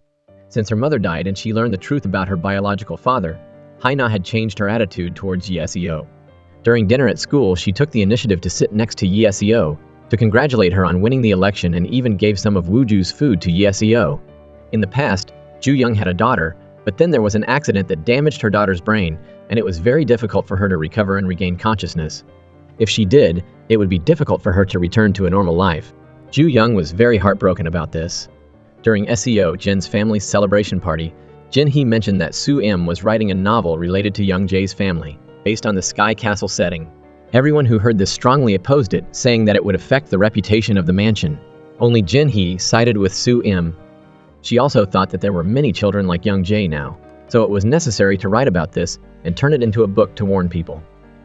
Soo-im felt guilty that after Young-jae's tragedy, no one had done anything. Jun Sang had a little too much to drink and couldn't control his words anymore. He started to criticize Soo-im, calling her shameless for taking someone else's tragedy and writing it into a book to make money. This hurt the pride of Soo-im's husband. He asked Professor Kang to talk in private. Soo-im also wanted a private space to talk to Seo Jin. Outside, the two men got into a fight. Headmaster Huang asked Professor Kang to apologize for insulting him, but he refused and continued to criticize him. Then he even physically attacked Headmaster Huang. But with his quick reflexes, Woo-ju's father dodged everything, making Professor Kang extremely embarrassed. Inside the house, Soo-im warned Seo Jin not to stop her. She would still be determined to investigate and write that novel. Seo Jin continued to provoke her, but Soo-im kicked her to warn her not to challenge her limits. The more people stopped her, the more determined she was to finish it. Her husband, seeing her like this, realized that she still hadn't let go of her past as a trainee teacher. Soo-im met a girl who was struggling with mental illness and pressure about grades. This student often self-harmed. Soo-im really wanted to help her, but she was stopped by the head teacher. She said that the student had mental problems. Her parents, who were a professor and a psychologist, had given up on her. Even the neurologist was helpless and advised Soo-im not to get involved with her. But Soo-im didn't give up. The girl was very moved when she received attention for the first time. That night, she was about to text Soo-im for help when she unfortunately had an accident and passed away. On her phone was a message. "I'm tired, I want to live. Please help me." Soo-im witnessed this and was heartbroken. She blamed herself for not being decisive at the time. If she had gotten out of the car earlier, the tragedy wouldn't have happened. She had been tormented by this ever since, and it was one of the reasons she wanted to finish the novel. Tutor Ju-young had someone investigate Soo-im's information, so she knew all about this. She chose the girl's grave as the meeting place to exchange information about Young-jae. Her goal was to stop her from writing this novel. When Soo-im asked her why she had instilled the desire for revenge in the boy's head, she also recounted the details of the incident that year. Myung-ju had knelt down to beg Ju-young to help her son get into a prestigious university. She accepted that Ju-young would take advantage of her son's desire for revenge, no matter what, as long as her son succeeded. She believed that when he succeeded in the future, he would relieve all his mental stress and the revenge would disappear. At that time, the tutor's mistake was listening to Myung-ju, and that's why this happened. Then she deliberately mentioned the name of the girl to gain Soo-im's trust. She lied and said she was the girl's tutor during the time before the accident. After Soo-im left, she smiled with satisfaction. After having dinner with Wooju's family, he took Hana on a tour of Sky Castle. When they entered the mansion's library, they saw Yi-bin and Soo-han struggling with math and offered to help. Yi-bin felt that Hana taught her very easily, so she ran home to tell her mother to invite her to be her tutor. Seo-jin was immediately unhappy when she realized that the person Yi-bin wanted to invite was her daughter's arch-rival. But Yi-bin insisted that only Hana could tutor her. Seo-jin realized that Hana knew she had interfered in the election, so she had contacted her two daughters. She was worried and told Ju-young about it. The tutor, after reassuring Seo-jin, immediately had someone follow Hana. Very quickly, the assistant discovered that Hana was Professor Kang's illegitimate daughter. Ju-young smiled sinisterly. She made an appointment with Seo-jin, but didn't tell her the truth. She advised her to bring Hana home to tutor her younger daughter. Her goal was to monitor the girl's actions and stop this dangerous fuse. More importantly, having Hana around would help Yiseo's studies. It would stimulate her competitive spirit and help her succeed in the college entrance exams. Seo-jin was very hesitant, so she brought this up to her daughter for advice, but she reacted very violently. That night, when Seo-jin was picking up Yi-bin, Hana was already waiting there to talk to her. She honestly admitted that she resented her, but because she needed to earn money to pay for her mother's medical expenses, she had done wrong things like that. Hana felt that she was more to blame for herself. Hana also frankly proposed to tutor Yi-bin for 3 months. If there was no progress, she would leave on her own and return the tuition, but Yi-seo politely refused her and even gave her some money. At the same time, she called Ju-young back to tell her about her decision, that she didn't agree to let Hana step into her house. When she saw that Seo-jin wasn't listening to her, Mrs. Ju immediately had someone take Yi-seo to the meditation room to teach her a lesson. She kept reminding her not to be complacent and not to trust herself too much, to doubt herself more. That's how to win against Hana. After Jin-hee got all the signatures of everyone in Sky Castle. That night, everyone held a community meeting to stop Soo-im from writing that novel. Soo-im also predicted that the meeting would be directed at her. She was mentally prepared to resist all the prohibitions to complete the book and prevent this tragedy from happening in another home. As soon as she entered the room, she was looked at with a deadly look by everyone, but she didn't hesitate. Seo-jin thought that exposing the fact that wealthy people spent billions to hire tutors for their children was very troublesome. She was worried about the feelings of the poor. This would only make the psychology of the rich and the poor more distant. Her words touched Soo-im's limits. She thought that Seo-jin wasn't thinking from the perspective of the poor, but was only being selfish. Soo-im knew that Seo-jin was hiring a college admission counselor for her daughter, so she was instigating everyone to force her to stop so she could hide it. She herself was from a poor family, and so was Seo-jin, so she should understand this better than anyone else. In her anger, Soo-im accidentally revealed the truth that Seo-jin's father was a butcher. Everyone around her was confused. Seo-jin looked at her husband, but he turned away, making her lose face. It was unexpected that in front of so many people, Seo-jin admitted that her father was a butcher. She didn't back down, revealing that Soo-im was only Wooju's stepmother. Everyone in the room was surprised. They gave Soo-im 3 days to think it over and make her final decision. Jin-hee was furious when she learned the truth. She couldn't believe that the sister she had trusted wholeheartedly had been lying and hiding her identity like that. When she got home, Seo-jin and her husband had a fight. Actually, her husband and mother-in-law had known about this all along. They always looked down on her father's identity so they wouldn't be embarrassed in front of others. Her mother-in-law and husband had staged a play about her father being a bank director and forced her to act along. Jun-sang was very angry that she had admitted her true identity in front of so many people, making him lose face. But he didn't understand how she felt. When she was on the verge of danger, he chose to turn away instead of helping her. Seo Jin was very heartbroken that her husband didn't understand her. Their fight was overheard by Seo. She felt ashamed when she learned the truth. She couldn't accept that she carried the genes of poverty, ignorance, incompetence, and uselessness. Hearing these words from her daughter, Seo Jin was heartbroken. Even though she came from a not-so-good family, she always tried her best to raise her children well. She didn't want to lie, but because of her husband's family's dignity and her daughter's self-esteem, she had to do it. Being looked down upon and scorned by her husband and daughter for her identity, Seo Jin was very heartbroken, but she could only cry alone and couldn't talk to anyone. Soo-im felt very regretful for blurting out words that hurt Seo Jin. But Min Hyuk was different. He was very happy that only his wife had a noble background, was educated, and was very elegant. She even had a grandfather who was a congressman. The twins and their mother were speechless and didn't know what to say to his way of thinking. On the contrary, Sung-hae felt a little pity for Seo Jin. No wonder she risked so much for her daughter's achievement. Jin-hee was still angry about being deceived. Seo Jin sent her husband a gift to check on his health, but she refused to call back to say thank you. She had no choice but to text him her thanks. The news quickly reached Mrs. Ju. She smiled triumphantly, looking very satisfied. Seo couldn't focus on her studies because of this. She ordered her assistant to confide in her, to let her vent so she could gain her trust. On the anniversary of the student's death in the accident, Soo-im went to visit her grave and met Mrs. Ju there. She said that she was also very sad for the student. She had visited her grave every year. She even lied and said she also had a daughter, but she died in an accident. This gained Soo-im's sympathy, as she expected. Ju Young also said that she would help her write the novel. After this time, Soo-im was very hesitant. She met Seo Jin to apologize for what she said before, and also told her about her connection with Mrs. Ju, and how she regretted having a negative impression of her and suspecting her. Someone as kind as Ju Young couldn't be the reason for the tragedy in Young-jae's family. This also made Soo-im no longer motivated to write a novel about this. She would change the content of the novel to be from the perspective of Young-jae's mother. So Ju Young had successfully stopped Soo-im from writing the book that would affect her teaching. Seo Jin had some problems doing the test. She remembered Mrs. Ju's advice, not to trust herself too much and to doubt herself more. This caused Seo to get 3 questions wrong on the test, and she didn't get a perfect score. She was surpassed by Hana, so she was very angry and cried loudly. Seo Jin was very sympathetic when she saw her daughter like this, but all her comfort was in vain. Seo blamed her for hiding such a shocking secret, which caused her to lose focus during the exam. Her mother said she was cowardly for not admitting her mistake. Seo retorted that it was because she carried her mother's genes that she was cowardly. Her husband was no different. He also blamed her for her daughter's grades dropping to 4th place, while Hana was 1st. The twins were 2nd, and Wooju was also 2nd. Seo Jin was speechless and could only swallow her anger. Over at Min Hyuk's house, he was furious when he found out that the twins had dropped to 2nd place.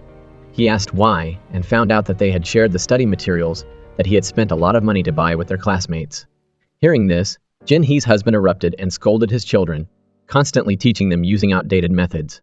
Seung-hae advised her husband not to impose too much on the children and to learn how to trust them. In contrast to their father, Seung-hae congratulated her children for doing a great job. She thought their biggest rival was themselves. Treating their friends as rivals would only make their lives more lonely. Her children agreed with her view. Wooju was cycling with Hana to relax when he met Seo. He invited her to go with them, but because of Hana's presence, she refused. Hana directly proposed to Seo that she would tutor Bin. Since her lease was about to expire, she only needed a place to sleep and eat. Wooju, hearing this, decided to ask his mother to let Hana stay at their house temporarily. Seo wouldn't let the person she liked be near her rival, so she seemed hesitant. All of this was part of Hana's plan. Seo Jin went to see Ju Young to question her about her daughter's declining grades. Ju Young said that the problem was definitely with Seo Jin's family because the teaching methods hadn't changed. Seo Jin immediately denied it, unaware that she had investigated everything. Taking this opportunity, she again suggested bringing Hana home to tutor Bin. Then, she used her grades as a threat to scare Seo Jin. If she missed this opportunity, Seo might not be able to get into the university she wanted. The tutor knew that bringing a smart, cunning, and capable child like Hana to live with Seo was like putting a time bomb under her. Ignoring her assistant's advice, she decided to take the risk. It was impossible to predict what this woman was planning. Seo Jin, for her older daughter's future, decided to bring Hana home. Bin was very happy to have Hana as her private tutor. After agreeing on Bin's daily study schedule, Seo Jin took Hana to the basement room she had prepared for her. She wasn't allowed to go upstairs to meet everyone, except to have dinner with them for the first meal, and the rest of the meals would be taken care of by Seung-hae and the maid. Hana was not someone to be trifled with. She told the maid to bring her food to her room. She would clean and wash her clothes herself. No one was allowed to enter this room. Finally, she was able to set foot in this house, but this was only the beginning. Seo Jin's family prepared a sumptuous dinner and a cake to welcome Hana. Only Yi Seo showed her displeasure. Hana was a little hesitant talking to her biological father for the first time. She also laid out her plan to teach Yi Bin in front of everyone, hoping to get their approval. When she saw her father being affectionate with Yi Seo, she felt very jealous and hurt. Professor Cha called Su Im to ask about her decision to write the book. Su Im didn't know how to answer, but her husband came to her defense. Professor Cha argued that the minority should follow the majority, which is a basic principle of democracy. But Chairman Huang countered that Professor Cha was abusing democracy, making the minority the victim, which is unfair. He couldn't stand by and let his wife be the victim. He hung up the phone. It's clear that Chairman Huang is both a man of integrity and a caring husband and father. Su Im still wanted to write the book, but she thought she should get Young-jae's father's permission. She reached out to Ju Young for help. After thinking for a moment, Ju Young gave a sinister smile and agreed. Su Im knew that Ju Young wanted to go with her to Professor Park's place, so she could easily get in touch with him. She didn't suspect anything about Ju Young anymore, so she completely let down her guard and even wanted to repay her for her help. As soon as he saw Ju Young and her companion, Professor Park chased them away and went back inside. When Su Im asked why, she learned that he had his own problems. Su Im bravely went into the house to see Professor Park. She told him the heartbreaking story of the female student who died in an accident because of her parents' pressure to get good grades. She hoped to find sympathy and help Young-jae's father feel better. Actually, he was waiting for his son to come back. It wasn't that he didn't want to share his story to warn others, but because Young-jae had suffered so much after his mother's suicide. He was afraid that if his story was told, people would judge his deceased wife and cause Young-jae more pain. As a father, he didn't want that to happen to his son. He just wanted the two of them to live happily and comfortably from now on. Besides, he believed that readers could never understand the feelings of people who had gone through this and that. A book wouldn't be able to change the world's perspective. Ju Young was very satisfied when she saw Su Im return home looking dejected.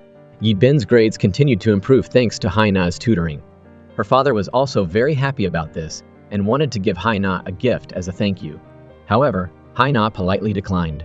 He was becoming more and more fond of Hana and told her that she had been raised very well by her mother. Seo Jin also felt that Hana was better than she expected, but for some reasons related to Yi Seo, she still couldn't accept her. Jinhee's son wasn't as lucky as Yi Bin. He still had the same grades and didn't get promoted. His mother was very angry about this and decided to go to Seo Jin tomorrow and ask for her son to be tutored with Yi Bin. Although she tried to talk to her like before, her words the other night had left Seo Jin feeling bitter. She frankly refused Jinhee's request, saying that her son wasn't good enough to study with her Yi Bin. Jinhee was hurt by these words, and she called Seo Jin by her real name, Mai-ha. A fight broke out. Seo Jin grabbed Jinhee's hair and wouldn't let go. She kept threatening to rip her mouth out if she ever called her that name again. Soon, Min Hyuk's daughter, who was also his pride and joy, would be returning from the prestigious Harvard University. He was extremely proud of his talented daughter and always showered her with affection. On Christmas Eve, everyone in Sky Castle gathered at Songhai's house to welcome her back. Hearing her talk about the brilliance of the students and professors at Harvard, as well as her ambitious dreams, left everyone in admiration. Professor Cha, a man obsessed with achievements, was extremely proud of his daughter. The three women went into the kitchen to prepare dessert. Seo Jin and Jinhee continuously bickered and insulted each other. This time, Seo Jin poured a glass of honey on Jinhee's head, leaving her and Songhai in shock. They couldn't believe how quickly she turned against them. While everyone was enjoying themselves, Hana left early, saying she had to prepare homework for Yi Bin. She looked at the empty house and imagined herself living happily with her father and sister. Watching videos of Professor Kang and his daughters together filled her with envy. Looking at the family photo in her father's office, she angrily flipped it over. At that moment, Seo Jin returned home. Seeing Hana wandering around the house with a disgruntled look, she chased her away. Noticing that the photo was flipped over, she became suspicious. From the housekeeper, she learned that Hana was often in the house when she wasn't around. One time, the housekeeper brought her food to her room, and she angrily yelled and chased her away. It was like she was hiding something. This made Seo Jin extremely uncomfortable. While Hana was at school, she snuck into her room to investigate. After searching the whole room, she found a photo of her husband and his ex-girlfriend. She suspected that Hana was her husband's child from his first love and went to get a DNA test. The results confirmed her suspicions. Hana and her husband were related. She realized that Hana had ulterior motives for approaching the family. Hana went into Yi Seo's dressing room and looked at the stunning jewelry, which should have belonged to her mother. Holding the pearl necklace in her hand, she felt sorry for her mother, who had never worn a single valuable necklace in her entire life. As she was about to turn around, she saw Seo Jin standing there. Seeing Hana in her room, Seo Jin was extremely angry. She chased her out and smashed the necklace Hana had touched. Jun-sang was starting to develop feelings for Hana. He told his wife to arrange for her to eat with the family next time. Continuing to discriminate against her gave Seo more reason to bully her. Seo Jin immediately disagreed, saying that she was just a maid and shouldn't be treated like that. Her husband saw how determined she was and stopped mentioning it. He had no idea that she was his daughter. That night, Seo Jin couldn't sleep. Thinking back, she realized that Hana, not her mother, was the one who had called her husband. Seo Jin was afraid that she would seek revenge on the family and harm her two daughters. After unintentionally revealing Seo Jin's past, Soo-im became closer to the other mothers. Upon learning that Ju-young had helped Soo-im with the book, Seung-hae found it very strange because she wasn't easy to get in touch with. There must be a reason for her to do this. Last time, Seung-hae couldn't make an appointment with her to ask for help with the children. It was even difficult to call her, and she didn't even pay attention to VIP clients. But she had helped Soo-im in an incomprehensible way. In their conversation, Soo-im accidentally found out that she had graduated from Seoul University and that it was a long distance from the university to the unfortunate student's school. She started to suspect that Ju-young was lying about tutoring the girl. To be sure, Soo-im made an appointment with a tutor again. Meanwhile, Mrs. Ju returned home from her daughter's place, filled with anger. She looked at her foolish daughter and felt heartbroken. Receiving Soo-im's text message for a meeting further fueled her anger. But ultimately, she decided to hold it in and meet with her. In their conversation, Soo-im intentionally recounted the story of the unfortunate student who had left her mother after being hit by a car driven by Ju-young. But she lied and said the girl had departed this life by taking pills. Seeing that Ju-young didn't react at all, Soo immediately realized that she had been lying. Soo-im said that after meeting Young-jae's father, she felt that she shouldn't write the book anymore. Ju-young didn't argue with her. Soo-im's prediction was right. She had pretended to be kind and helpful to her, just to prevent her from writing the book. This time, Soo-im was sure that her thoughts were correct. This wicked woman was at the center of all the tragedy. Once again, Soo-im went to see Professor Park. This time she didn't come to talk about writing a book, but to ask him about the woman. Professor Park also found her terrifying. Even though he had pointed a gun at her to warn her, she continued to do this to other children. He said that his current companion had suffered a similar tragedy.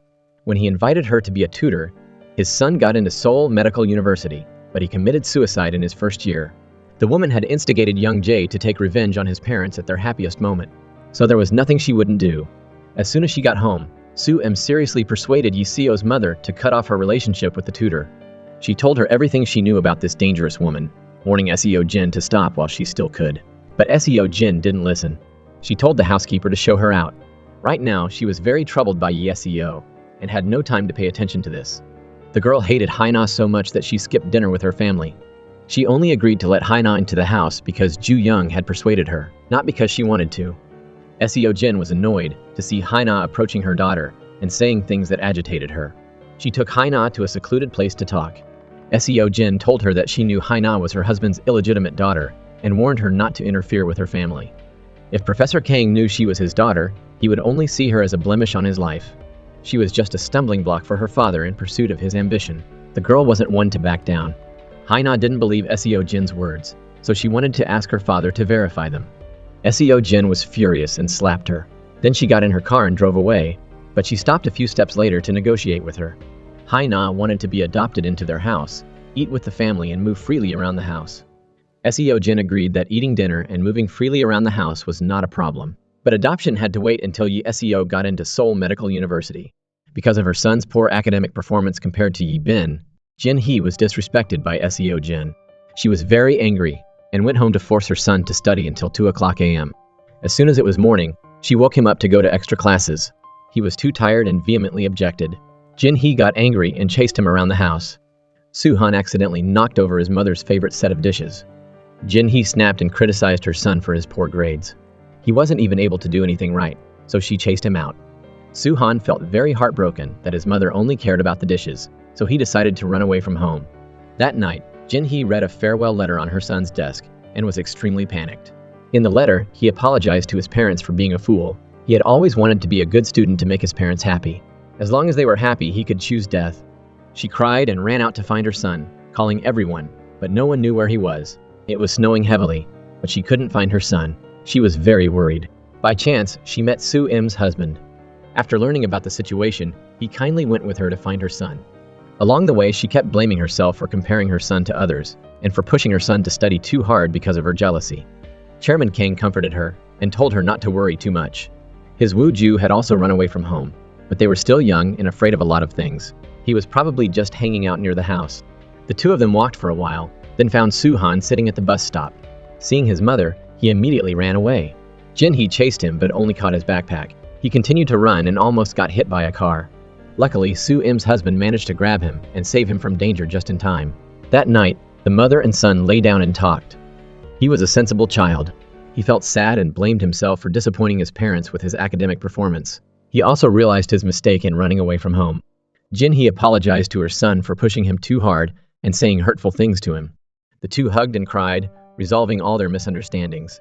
While tidying up her daughter's room, Sung-hae accidentally discovered her daughter's wig. Her husband walked in and saw it, but he just thought that his daughter was trying her best in her studies and having fun, so he didn't think much of it. At that moment, her sister living in the United States called and told her a shocking piece of news. Her daughter's admission to Harvard University was fake. She had been living and studying at the university illegally. The school had now discovered it and sued her, demanding compensation from her family. The police were also looking for her everywhere because of this. As a result, she fled back to Korea. Seung-hae was shocked to hear this, but she didn't dare to tell her husband, afraid that he would abuse their daughter. Seo-jin received a call from her mother-in-law and went to meet her. As soon as she saw Seo-jin, she realized that she had met her at the elevator door. After learning that Seo-jin had hired Ju-young to tutor her daughter, she was extremely surprised. She immediately took out some articles for her to read. It turned out that Ju-young was quite famous in the US. This woman had been a suspect in her husband's murder and had disguised it as a traffic accident. Seo-jin couldn't believe her eyes. Mrs. Laura added that this woman used to have a very intelligent daughter. She devoted all her time to raising her child at home.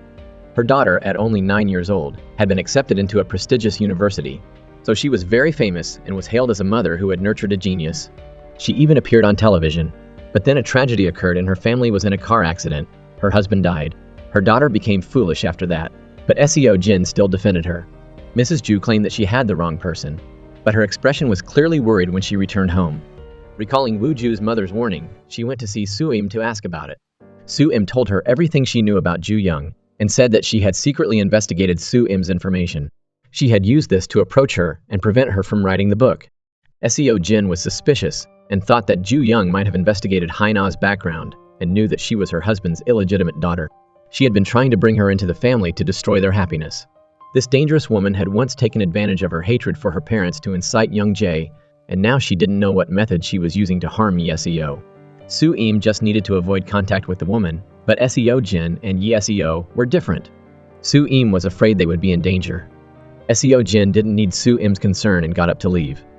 Seo-jin drove directly to Ju-young's office to ask about her past.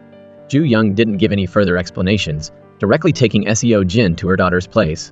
Looking at her foolish daughter playing in the room, she recounted that her daughter used to be a brilliant genius, admired by everyone. How could a mother be so cruel as to set up an accident to harm her own daughter? Although there was no evidence to convict her, everyone always suspected her. During that time, she was always torturing herself and her heart ached whenever she looked at her daughter. Fortunately, she was now teaching talented children like Seo, which made her feel slightly better. These words won Seo-jin over. She continued to let her guard down around the woman, ignoring Soo-im's warnings. On the way back, she asked the tutor if she had ever investigated Hana. Ju-young immediately denied it, even saying that if Seo-jin wanted, she could investigate for her. When she returned to her office, she was extremely angry, realizing that Seo-jin seemed to know something and had begun to suspect her.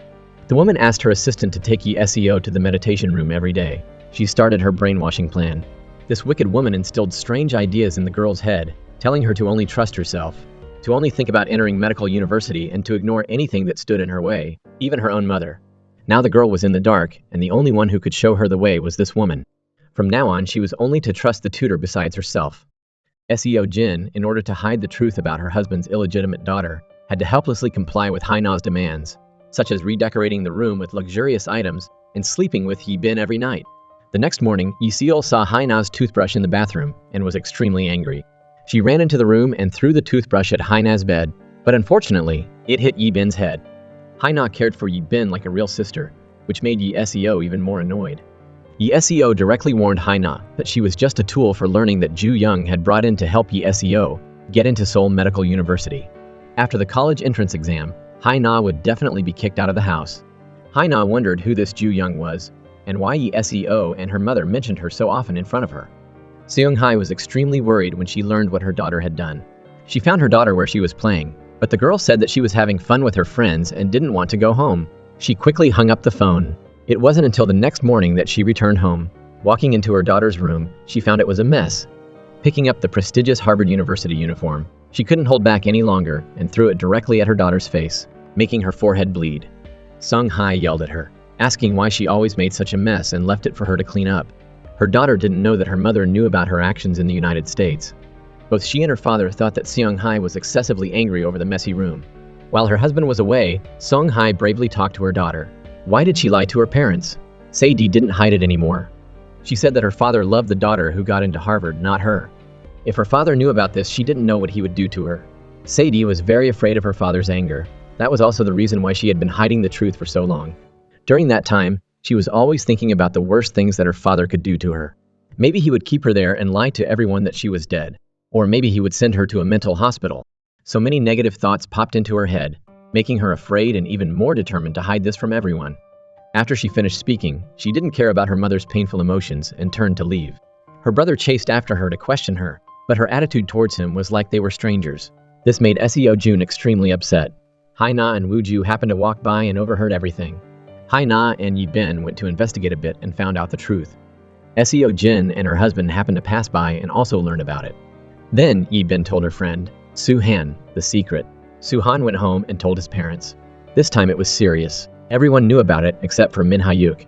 Meanwhile, at Professor Park's place, as he was bandaging his friend, he saw a figure approaching from a distance.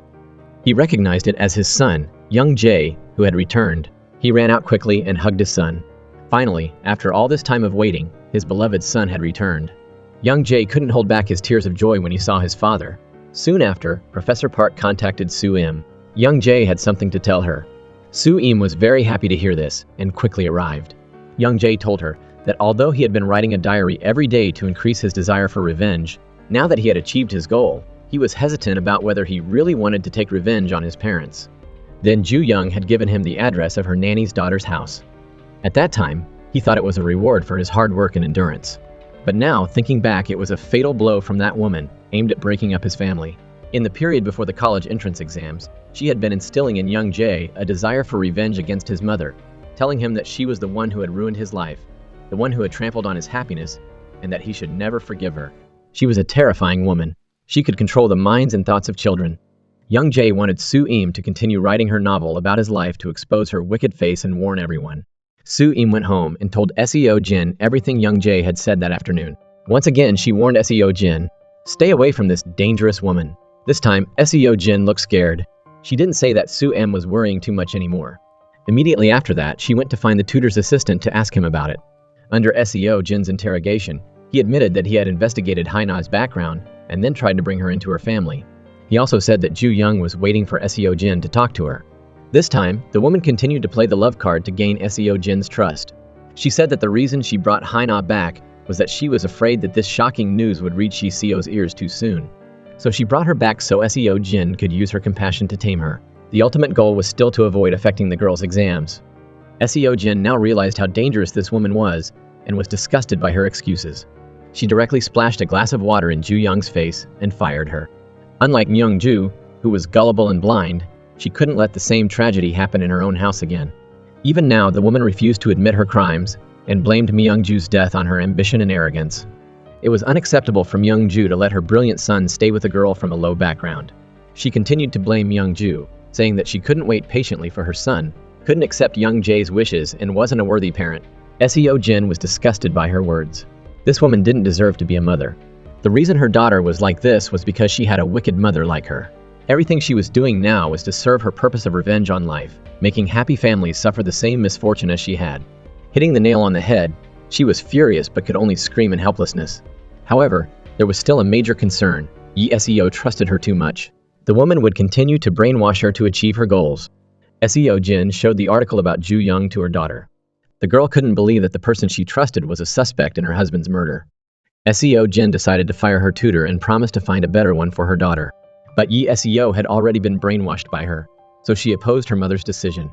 To maintain her position, Ju Young invited Yi SEO out to dinner with her, ready to be her friend. Listening to her complain about her old-fashioned parents and letting her confide in her about anything, she poured sweet words into her ears to gain her trust. Her little tricks really fooled Yi SEO. The next morning, Yi SEO wanted to go to Ju Young's place for extra lessons, but SEO Jin stopped her. The girl got angry, arguing with her mother, saying that she had no right to criticize her teacher, bringing up the fact that SEO Jin hid her low background and claiming that she wasn't qualified to criticize the teacher. Yi Seol had already been brainwashed and couldn't see her mother's good intentions.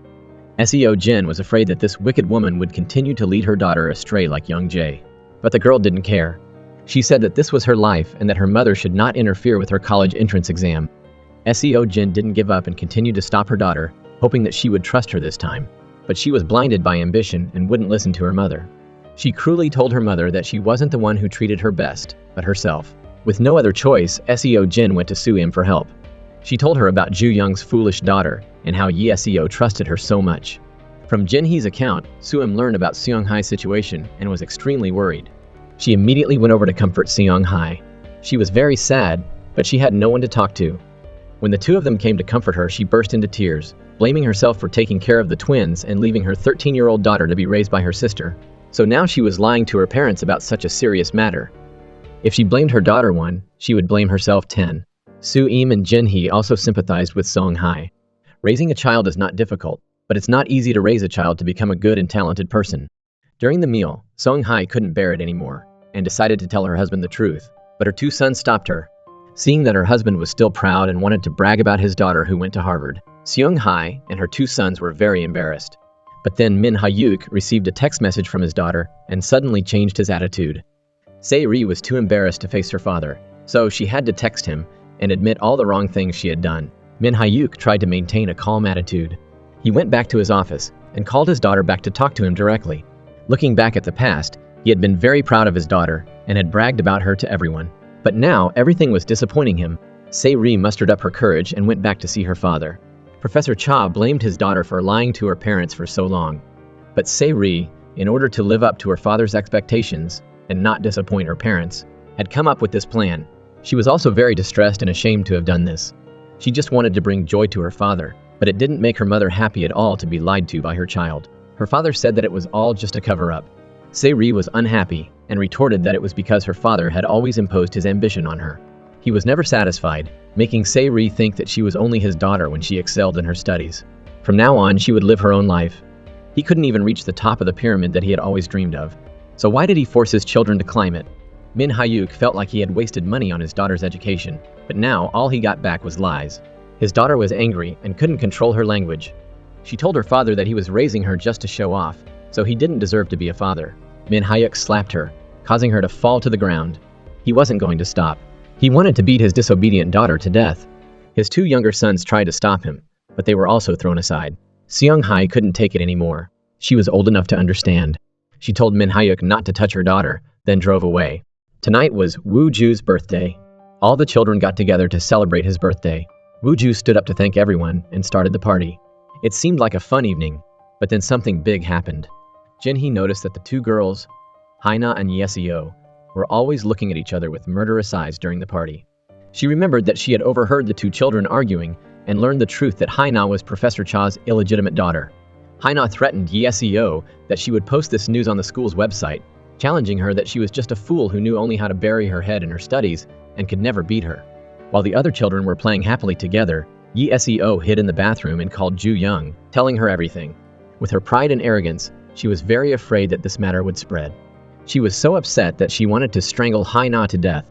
The woman was very satisfied that Yi SEO trusted her more than her family. She told Yi SEO not to worry and hung up. The mothers were also enjoying the concert at that time. Only Jin Hee kept thinking about the relationship between the 2 girls. Suddenly, Hana fell from the high floor. The children heard a strange noise, ran out to see what was going on, and were extremely frightened. Hana was quickly rushed to the hospital for emergency treatment.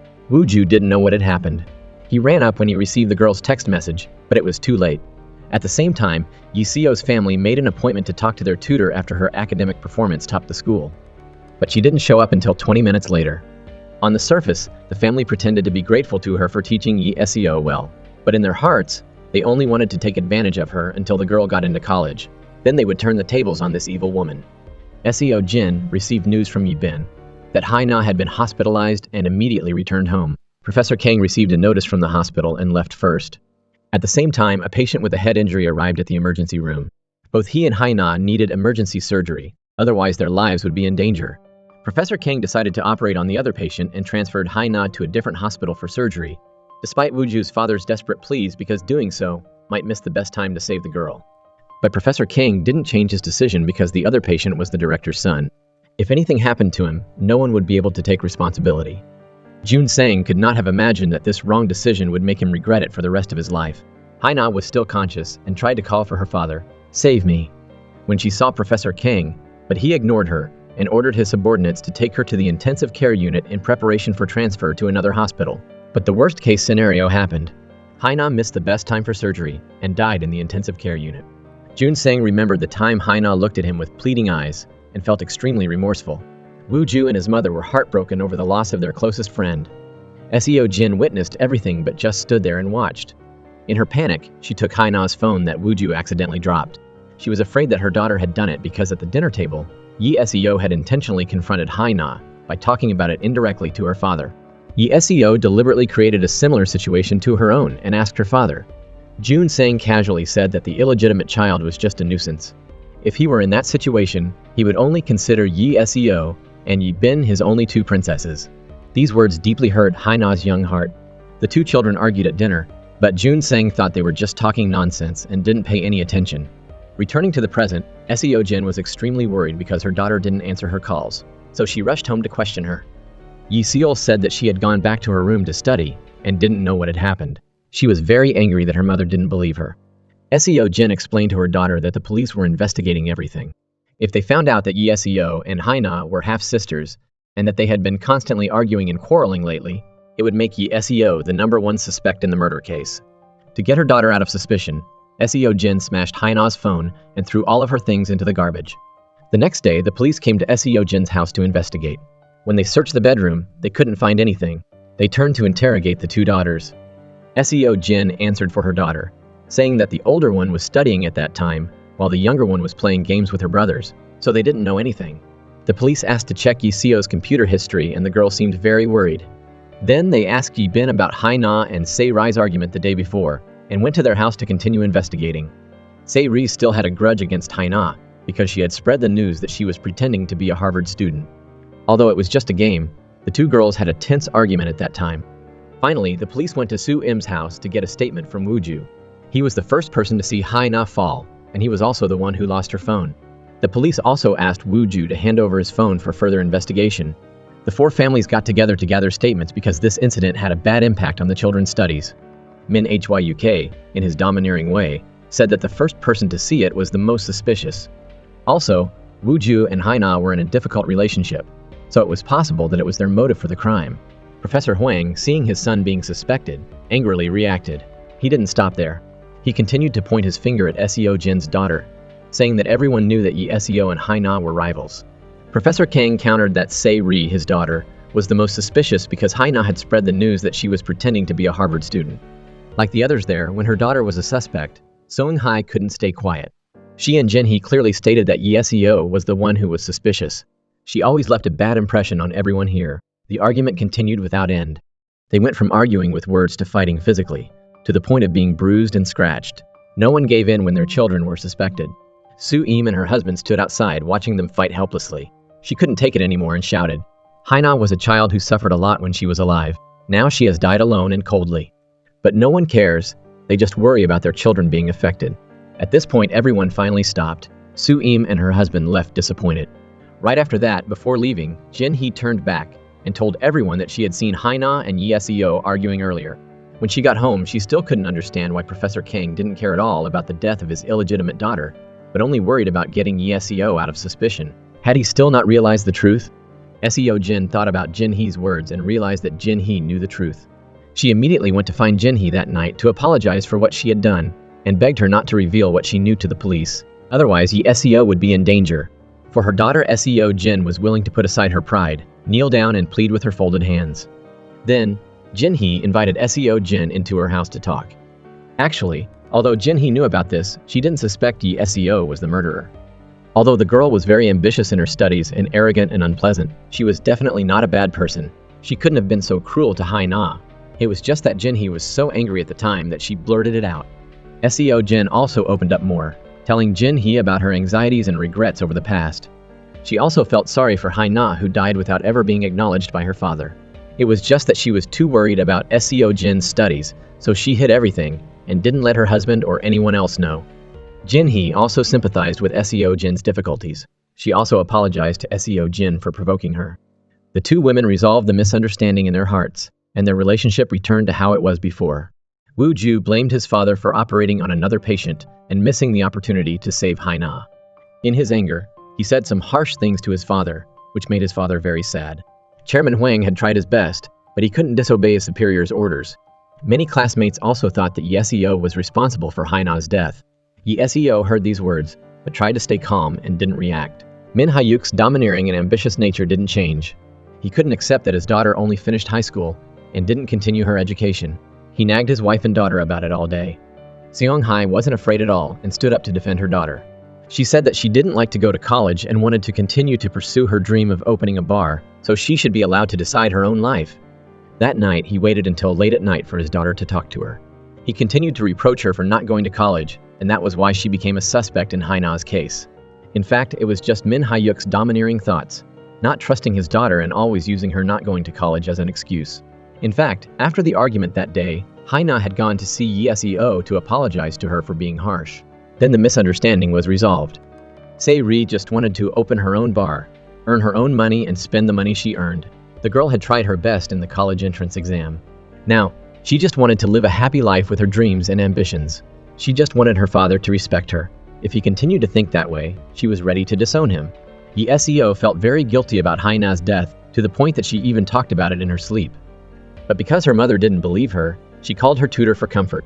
Ju Young came to pick Yi SEO up. Seeing this, SEO Jin was taken aback. Realizing that her daughter had a problem, she went to Ju Young to question her. Ju Young played a recording of Yi SEO, saying that she wanted to kill Hana. SEO Jin was terrified. She intentionally hinted that Yi SEO was the murderer, saying that in order to avoid affecting her studies, they needed to find someone to take the blame for her. SEO Jin hesitated. The next morning, the police surrounded Su Im's house. Woo-ju was taken away by the police on suspicion of killing Hana. The one taking the blame was actually Woo-ju. SEO Jin knew this would happen in advance, but her ambition was too great. To get her daughter into Seoul Medical University, she ignored everything and just stood by as Ju Young ran wild. The saddest person at this moment was Woo-ju. He didn't know that he would be arrested that night. He kept blaming himself and regretting that he had invited the girl to his birthday party, and this happened. His father advised him to share his sadness so it would subside, not to bear it alone, as it would be very tiring. Returning to the present, Woo-ju was handcuffed and taken away by the police, to everyone's astonishment. Woo-ju's father immediately ran to Min Hyuk for help, but he casually refused, saying that he had left the law firm and was now a lecturer, so he was not allowed to make a profit and couldn't recommend any lawyers for Woo-ju. He himself wanted this case to end as soon as possible, so as not to affect the twins' studies, regardless of whether Woo-ju was wrongly accused. Seong-hae was very angry to see her husband being so selfish and heartless. She believed that a child as outstanding in both morals and intellect as Woo-ju couldn't have done something like this. She recommended a few good lawyers she knew to Su Im to help Woo-ju. At the police station at this time, during the autopsy results, the forensic pathologist found Woo-ju's skin under Hana's fingernails. They believed that this could have happened while pushing the person down the stairs, but when Woo-ju went up to the roof, she had already fallen. As for Woo-ju's skin being found under Hana's fingernails, it was because the two had had an argument beforehand. Hana called Woo-ju to the roof to give him a birthday present. At that time, Woo-ju confessed his love for Hana, but she rejected him outright. Then, Woo-ju grabbed Hana's hand, but she pulled it away. This was probably when Woo-ju's skin got under Hana's fingernails. The police presented another piece of evidence. The dashcam of a nearby car captured footage of Hana falling. On the roof, there was a figure wearing a red shirt. That day, only Woo-ju was wearing a red hoodie. Su Im and her husband were extremely panicked when they learned this. It was possible that someone impersonated Woo-ju that day to frame him. Meanwhile, Ju Young, in order for Yi SEO to focus on the college entrance exams, had ordered her assistant to arrange this case. She had to make the court find Woo-ju guilty. Although the assistant didn't want to go this far, he couldn't disobey her orders. SEO Jin Hee and Seung Hae sat together drinking tea. The two didn't believe that Woo-ju could be the murderer because he was a very good person. SEO Jin knew that Ju Young had orchestrated everything, so she told the two of them that Woo-ju might be like Young-jae. He might appear well-behaved and polite on the outside, but who knows, maybe there was a black hole in his mind. The police wouldn't arrest someone without gathering enough evidence. Seung Hae was very upset to hear this. Meanwhile, at the hospital, the news that Chairman Huang's son was a murderer spread quickly. Jun Sang was very smug that the reputation of the person he hated was destroyed. He was also thanked by the director for saving his nephew's life and was promoted. To prove her son's innocence, Sue Im and her lawyer went to the crime scene to look for clues. As they walked through each room, she imagined the children playing. When they reached the rooftop, she noticed that there were signs of someone hiding in the room next to where Hana fell. It was possible that the real perpetrator was hiding there and pushed her down while she wasn't looking. However, no strangers were allowed in Sky Su Castle. The lawyer speculated that the perpetrator was a resident of the castle. The lawyer told the police about this, but they vehemently refuted it. If it was true as the lawyer said, the perpetrator would have to meet all the following conditions. First, they would have to know in advance that Woo-ju's birthday party would be held there. Second, they would have to know in advance that Woo-ju would be wearing a red shirt. Third, they would have to calculate the time when Hana would be alone on the rooftop and wait for her to appear before running over to push her down. Fourth, they would have to hack Hana's phone to send a message to Woo-ju to make him the first witness in the case. Fifth, they would have to ensure that the dash cam of the car captured this scene. And finally, they would have to escape spectacularly from such a heavily camera-monitored scene. But to meet all these conditions would be even harder than going to heaven. The lawyer couldn't refute the police's words. Woo-ju was transferred to the prosecutor's office to prepare for his trial. Yi Seo was very worried about Woo-ju's arrest. She believed that he was innocent and was sure that he wasn't the murderer. Seo Jin comforted her daughter, saying that there would be more handsome and intelligent boys than Woo-ju when she got to college. But the girl didn't care about that. She was only worried that her friend would be affected. But Seo Jin still thought in her heart that her daughter was the murderer.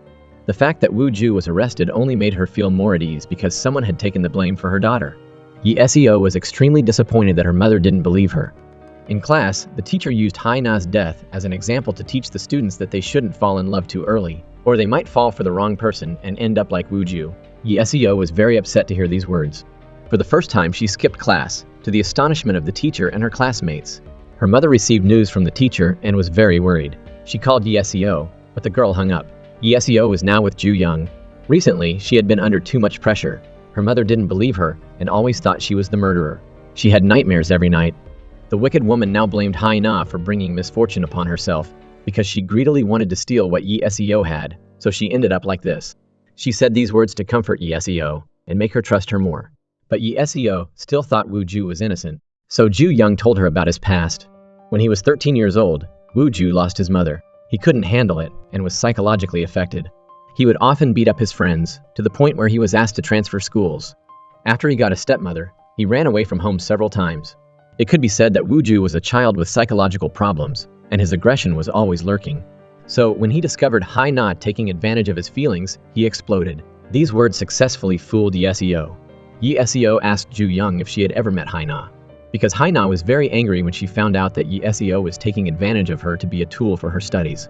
Ju Young directly denied it. The assistant looked at her with a strange expression. Seo Jin was worried and called Ju Young because her daughter wouldn't answer her calls. Ju Young said that Yi Seo was mentally unstable, so she should stay with her for a few days. Seo Jin didn't want this and wanted to talk to her daughter, but the woman directly refused. Seo Jin wanted to reassure her daughter and had no choice but to follow her arrangements. At the family dinner, the twins talked about Yi Seo's first time skipping school. Hearing this, Min Hayek was overjoyed, saying that this was a good opportunity for them to raise their rankings. 3 people in the school's top 4 were having problems. Wasn't this a great opportunity? But the children thought that when their friends were in trouble, they should help, not take advantage of the situation to benefit themselves. He said that their thinking was just childish teenage thoughts, not mature. When they grew up, they would realize that what he said was true. The most important thing in life was not friendship or loyalty, but status. Seung Hae and her children were speechless at his selfish and heartless thoughts. Min Hayuk brought up the pyramid theory again. The people at the bottom would be trampled on. Only those at the top would enjoy the benefits. His youngest son couldn't accept his father's callous thoughts. He ran into his room, grabbed his father's favorite pyramid statue, and smashed it. The father was furious to witness this and hit his youngest son, but he was stopped by his older brother. The 2 brothers held their father's hands tightly, not allowing him to move. Sung-hai told her sons to take their father out of the house. The cold weather would help him to calm down. Without hesitation, the two boys carried their father out, placed him outside, and closed the door. At this point, his authority and self-esteem were gone. No matter how much Min Hyuk yelled or threatened, the mother and children wouldn't open the door. The next day, Jin-hee and Sung-hai went to visit Soo-im. Seeing Soo-im's haggard face, Jin-hee was very hesitant. She had accidentally mentioned that she saw the two girls arguing. Under Soo-im's pleading, Jin-hee softened her heart and told her everything. Soo-im was furious when she learned that this was related to Seo-jin. She warned Seo-jin not to touch her son, and that she would definitely find out the truth. Hearing this, Seo-jin started to tremble. She called Ju-young to make sure. Ju-young told Seo-jin not to worry. Everything would go according to their plan. Woo-ju would be sent to prison after the trial. Soo-im told her lawyer what she had just learned. But she said that it was just a suspicion and Woo-ju's evidence was clear, so the investigation results would not change. Soon after, Woo-ju was also taken to the prosecutor's office. Tomorrow was Hana's funeral. Although Seo-jin had informed him in advance, Jun-sang had made a golf appointment with the director and couldn't reschedule. He told Seo-jin to go alone. Seo-jin told him that he would regret it if he didn't go, but he didn't know that she was his daughter, so he was indifferent and asked his wife to prepare his golf equipment. At the girl's funeral, Yi-bin cried uncontrollably, heartbroken over the passing of her close sister. In the lounge, Jin-hee confessed to Seo-jin that she had told Woo-ju's mother about it. Although Seo-jin was unhappy, the police had evidence that Woo-ju was the murderer, so she didn't react strongly. Jin-hee accidentally mentioned that Hana was Jun-sang's daughter. Yi-bin passed by and heard this. She was very angry that her mother had hidden this from her. No matter how much Seo-jin tried to comfort her or give her excuses, her little daughter wouldn't listen. She chased her mother out immediately. The memories of her sister were carefully kept in a box by her. That night, Professor Kang came home drunk, bragging about his amazing day of golf. Yi-bin was sitting on the stairs. Seeing him like this, she angrily said to him, "Are you even human? Hana is your daughter. Yet today, you didn't even go to her funeral." Jun-sang was shocked. He turned to look at his wife. When he learned the truth, he was extremely remorseful. Jun-sang questioned his wife. Why did she hide this from him? Why did she say that she was married and had a child with someone else? Also at the hospital, why didn't she tell him the truth? Seo-jin turned back and blamed her husband. "You were the one who transferred Hana to another hospital to save the director's nephew. You were the one who said she was just a nuisance. You were the one who killed your daughter with your own hands." Jun-sang also felt remorse for these things. His daughter had died without being recognized by her father. He remembered the moments when Hana reminded him of her mother, but then he replied cruelly, "Now I know the truth and it's too late to regret it." Seo-jin angrily went to question her little daughter, just as she heard Hana's voice from a USB plugged into Yi-bin's computer. Hana had recorded her conversation with Ju-young. The content was basically that Hana had peeked at the mock exam paper that she gave Yi-seo. She found that it was very similar to the real exam, with only a few numbers changed and the questions asked in a clever way.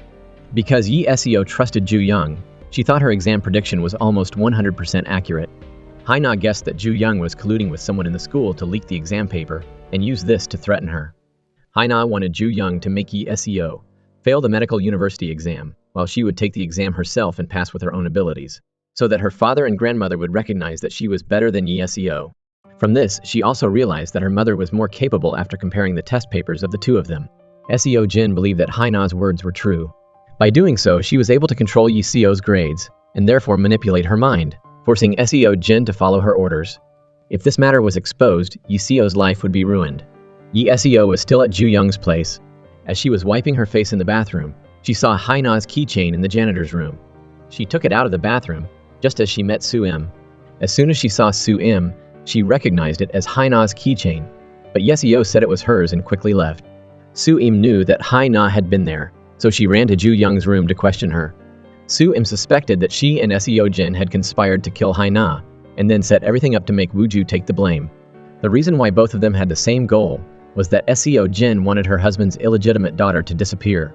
While Ju-young must have had some secret she was afraid of being revealed by Hana, so she did this. Hearing this, she just walked away silently.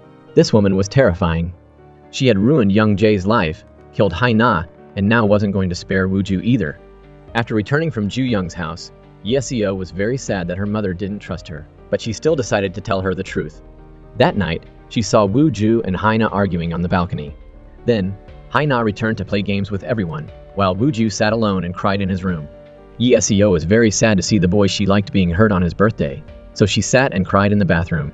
SEO Jin also apologized for suspecting her daughter. Yi SEO gave her mother Hana's keychain and told her that Ju Young had lied to her. It seemed that Hana had been there before to see the tutor. SEO Jin heard her daughter say this and immediately realized that the person who killed Hana was none other than that wicked woman, and she dared to frame Yi SEO and force her to obey her arrangements. Furthermore, she blamed Woo-ju for everything. SEO Jin wanted to call Soo-im to tell her this, but she suddenly stopped thinking. If Ju Young was arrested, it meant that the incident of her stealing the exam papers would soon be investigated by the police. This would cause Yi SEO to be expelled or lose all her grades. With this stain, getting into Seoul Medical University would become a distant dream for her. In the end, SEO Jin chose to remain silent. She took the recording to confront Ju Young, but she still didn't admit to her illegal actions. She blamed SEO Jin for pressuring Hana, causing her to turn from a good medicine into a poisonous one, seriously affecting Yi SEO's psychology. So she had to do this to maintain Yi SEO's rankings. SEO Jin couldn't accept that she cruelly killed Hana, and then let innocent Woo-ju take the blame. But this woman was too cunning. She knew that SEO Jin was ambitious and took advantage of this to threaten her with Yi SEO's exams. SEO Jin wouldn't act impulsively based on her emotions, so she would easily be negotiated with. Jun-sang was deeply affected after learning the truth. He decided to leave the hospital for the time being and cut off all communication to be with his lost daughter. Now, he finally devoted all his time to being with Hana, but it was too late. Jun-sang made an appointment to talk to his mother.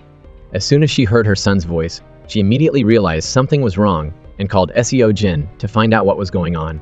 When he met his mother again, Jun-sang angrily expressed his thoughts. From childhood to adulthood, he had to live according to his mother's wishes. Entering Seoul Medical University with the highest score in Korea was his mother's wish. Trying his best to become the director was also his mother's wish.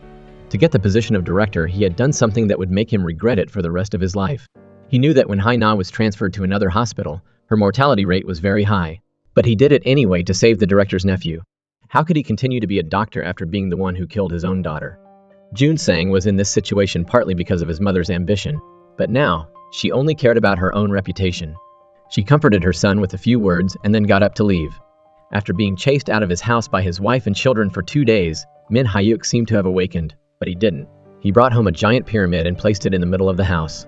Then he continued to babble about the pyramid theory, making his wife and children very uncomfortable. Soo-im and her husband went to visit their son. Seeing their son's haggard, pale face made them heartbroken as parents. She and her husband comforted Woo-ju. "Let's get through this difficult hurdle together. You have to eat and sleep enough. Haina's death wasn't your fault, so stop blaming yourself." Although she comforted her son, Soo-im kept blaming herself for being too determined to write that novel, which caused Ju Young to push Woo-ju to this point. Soo-im had no other way to save her son, so she begged SEO Jin for help once again. She knew that SEO Jin thought the same as her and both knew that this woman was the murderer. But she might have chosen to remain silent because of Yi SEO's exams. Soo-im had done everything she could, but the prosecution had collected very clear evidence of Woo-ju's guilt, so she couldn't do anything else. Soo-im threw away all her pride, knelt down and pleaded with her folded hands for SEO Jin to save her son. Although SEO Jin was very sympathetic to Soo-im's situation, she chose to remain silent in the end so as not to affect her daughter. Yi SEO was standing nearby and saw everything. She felt very sympathetic to Soo-im's family, so she texted her and asked to visit Woo-ju. Seeing her secret crush, now wearing a prison uniform, his face thin and haggard, she couldn't hold back her tears. Woo-ju thanked Yi SEO for visiting him and apologized for ignoring her feelings because he was too embarrassed to face her. Woo-ju also advised Yi SEO to focus on her studies to achieve her dreams. On the way back, Yi SEO told Soo-im everything. She said that Hana had gone to the office to see Ju Young. Soo-im gently held her hand, comforted her, and advised Yi SEO not to trust this dangerous woman too much. When SEO Jin found out that her daughter had gone to visit Woo-ju without her permission, she was very angry. She told her daughter to focus on her studies for this semester. Success was very close for her. Yi SEO was agitated and retorted, "Why does Woo-ju, who is innocent and also a senior student, have to wear a prison uniform like this?" Yi SEO knew that her mother also suspected Ju Young was the murderer. She wanted to help her friend get out of prison, so she asked her mother for the keychain back to hand it over to the police. At this point, SEO Jin couldn't hide it from her daughter anymore. She told Yi SEO about Ju Young stealing the school exam paper. If everything was exposed, all of Yi SEO's academic achievements would be reduced to 0. SEO Jin knew everything, but she had disregarded everything to take care of her daughter. She didn't care about being criticized by the world or being hated by Woo-ju's mother for the rest of her life. As a mother, she didn't want her child to suffer. She couldn't trade her daughter's future to save another child's future. Jun-sang overheard their entire conversation. He knew that Ju-young was the one who killed his daughter and angrily went to her office to settle the score. Seo Jin followed him in her car. She felt that letting her husband scare Ju-young a little bit would prevent her from going too far, which was a good idea. Professor Kang immediately grabbed Ju-young by the collar, dragged her against the wall and questioned her. "Why did you kill my daughter?" Seeing that she was still pretending to be innocent and denying it, Jun-sang wanted to drag her to the police station to investigate thoroughly, but Seo Jin stopped him and said, "Hana was killed by you. If you hadn't transferred her, she would still be alive. You killed your daughter because of your ambition, and now you are blaming someone else. If you take her to the police station now, you will be ruining the life of your living daughter because of a dead daughter." Under his wife's desperate plea, Jun-sang had to suppress his anger, so as not to affect his daughter. As for that wicked woman, she just looked proud after witnessing a family fall apart. She said that she did all this for Yeseo's success. Seeing her husband tormented by his conscience, Seo Jin was also very heartbroken. The assistant saw this scene and his conscience started to stir. He didn't want to do evil things anymore. But when he looked at the house that Ju-young had given him, he decided to sell his conscience for wealth and glory. Jun-sang gritted his teeth for his daughter's sake and spared the woman, but he couldn't live in this house for another minute. Seo Jin knew she was wrong, and her conscience was gnawing at her. She wanted her husband to be by her side to be her support during these times. Jun-sang understood his wife's situation, but he had suffered a huge blow and couldn't be swayed or protect that woman anymore. He had tried his best to just sit there and do nothing. After leaving, Jun-sang went to see Professor Park to confide in him. The old man advised him that every problem had to be solved, just like treating a disease. The sooner the better. If he left his daughter like this, she would be helpless and fall sick. While he still could, he should step in and resolve it decisively. That was why Professor Park was in his current situation. He hadn't done that in the past. Now he understood that all the fame and glory before his eyes were just temporary, while the future was long, so he shouldn't let them blind him. Jun-sang agreed with this point of view, but he was afraid that his daughter wouldn't understand her parents' feelings and would resent them. But if he committed a crime, he would have to pay for it eventually, so he could live a better life for the rest of his life. Since learning the truth, Seo has had nightmares. She was afraid that her classmates would know the truth, that Ju-young had stolen the test papers and would make fun of her and look down on her. In addition to worrying about Wooju, she couldn't concentrate on her studies. Seo Jin also understood her daughter's feelings. She hugged her daughter and comforted her. The two of them looked back at Yeseo's achievements over the past 15 years. To achieve this, they had overcome countless difficulties. They had really lived very diligently, never thinking about relaxing or resting. Would Seo be willing to trade these achievements to endure the punishment she should have received? Seo began to waver. She really wanted to enter Seoul Medical University. Seo Jin encouraged her daughter to persevere for another semester. She just needed to get through it and she could achieve her dream. Although she had some doubts and fears, Seo still decided to agree. Min Hyuk couldn't accept his children submitting a petition for Wooju's innocence. He believed that this was just a waste of time and that they had to seize this opportunity to speed up on the college track. But this inhumane statement made the children very uncomfortable. He even brought up his daughter as an example of a failed work. Se-ri immediately retorted, "For parents to be respected by their children is the true definition of success." His two younger sons also agreed, saying that they also wanted to respect their father, but reality didn't allow it. At that moment, Seung-hae also had something to say to her husband. She called her children to sit down and listen. She proposed a divorce. She and her children all agreed that they couldn't live with Father Min Hyuk anymore if he continued like this. If he didn't agree to a divorce, he had to meet all these requirements. First, throw away the pyramid and never impose his educational and life views on the children. Second, he was never to insult the children with words like fool or loser, but instead respect them. After she finished speaking, she and her children left. Min Hyuk still didn't realize the seriousness of the problem. He said that his wife had lost his face in front of their children and demanded that she and her children write 10 self-criticisms before he returned. When he came back, the house was empty. There was only a divorce paper left behind by Seung-hae. She had already taken her children out to eat and have fun. Se-ri and Jin-hee learned that Soo-im had to be hospitalized in the middle of the night because she had a stomachache and ran over to comfort her. Seung-hae's twins and Jin-hee's family submitted a petition regarding this matter. As mothers, they also sympathized with her pain. Although this had a low chance of success, it was a huge source of encouragement for Soo-im's family to help them through this difficult time. During the conversation, they noticed that Sky Castle's security guard had suddenly resigned, which seemed strange. The video recording was also from his car. It was possible that the security guard was also the murderer.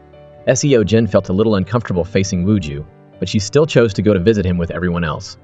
Soo-im held Seo Jin's hand, hoping that one day she would tell the truth. Soo-im, for her son, had found Mrs. Laura, who knew Ju Young very well. Although she was acquitted of her husband's murder due to insufficient evidence, everyone still believed she was the murderer. There was a reason for this. Her motive for murder was very clear. Her relationship with her husband was very bad, to the point where they were about to get divorced. Her husband wanted custody of their child, but she valued her daughter more than her own life.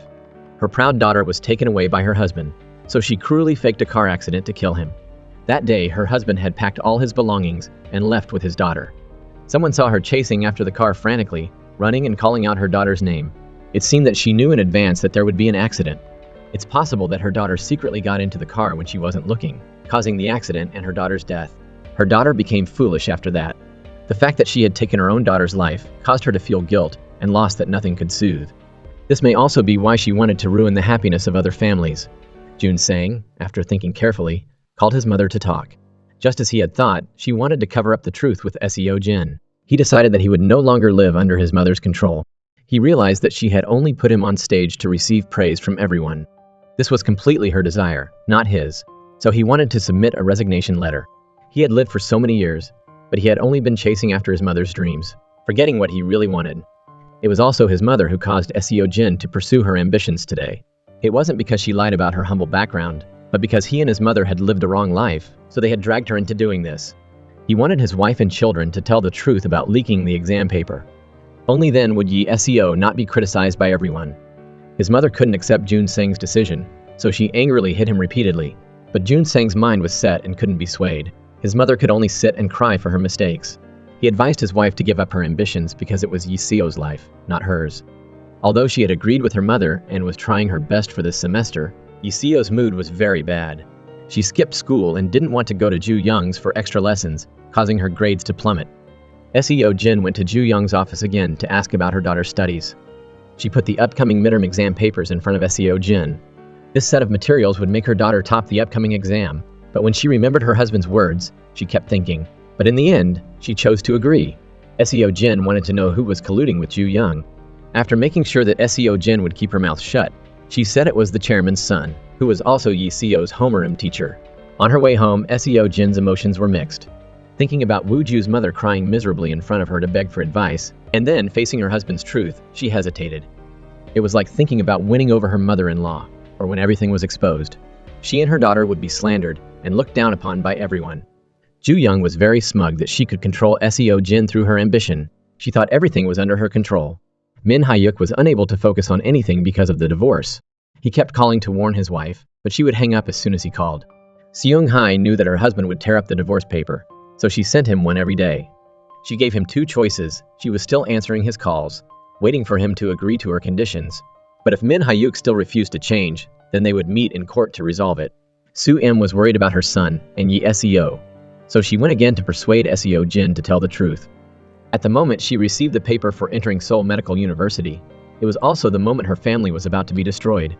Young-jae had been like this, so Soo-im didn't want that tragedy to happen again. But Seo Jin still had that indifferent expression. Seo Jin was very uneasy about this. In the middle of the night, she woke up in a panic and went to find her daughter. Seo was no different.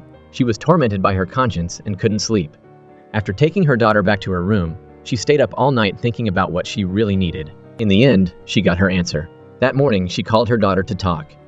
Seo Jin now only wanted her daughter to live happily, eat well, sleep well, and be mentally relaxed. Both mother and daughter agreed that they would no longer hide the truth. They decided to bring everything to light and accept all the criticism from everyone. Seo would also prove herself to everyone without relying on anyone. Seo Jin apologized to her daughter for being reckless because of her ambition and bringing such a dangerous tutor to tutor her daughter. Seo also reflected on herself and said she had let Ju Young take advantage of her emotions. The two hugged and cried, deciding to abandon their ambitions and listen to what their hearts told them. The next morning, Seo went to school, packed up her things and dropped out. Seo Jin stayed at home, preparing all the documents and evidence to turn over to the police to expose the truth and make that woman pay for her crimes. Jun-sang was overjoyed when he learned that his wife had done this. He hugged Seo Jin and praised her for doing a great job. He apologized to her and their children for making her endure so much suffering and promised that he would try to be a good father in the future. Ju Young didn't know anything about this. While she was watching the news, she saw her former classmate winning an international award and felt envious. She remembered her past. When she was young, she wasn't as smart as others and always lagged behind her classmates. So she wanted to use the achievements of her genius daughter to fill the gap in her self-esteem. Her husband couldn't stand it anymore, so he wanted to divorce and get custody of their child. The assistant walked in and saw Ju Young looking tense. After learning what had happened, he dared to ask her, "Will harming these children and destroying their families fill the void in you?" But she still clung to her thoughts. Ju Young bought crayons and brought them to her little daughter. The assistant received news that Yeseo's mother had reported the case, and the police were searching the entire office. The assistant drove off with her. On the way, she instructed him with a final task to pay all the employees, including him, their full salaries and then tell him to stop the car. She didn't want to implicate the assistant because of her. But the assistant chose to stay by her side because if she hadn't helped him that year, his life would have been ruined by drugs. Ju Young went to see her daughter for the last time. She cooked a delicious meal for her daughter with her own hands, then poisoned her daughter's food and her own. She wanted to end her life with her daughter. When her little daughter saw her mother arrive, she was overjoyed. She was still constantly solving problems.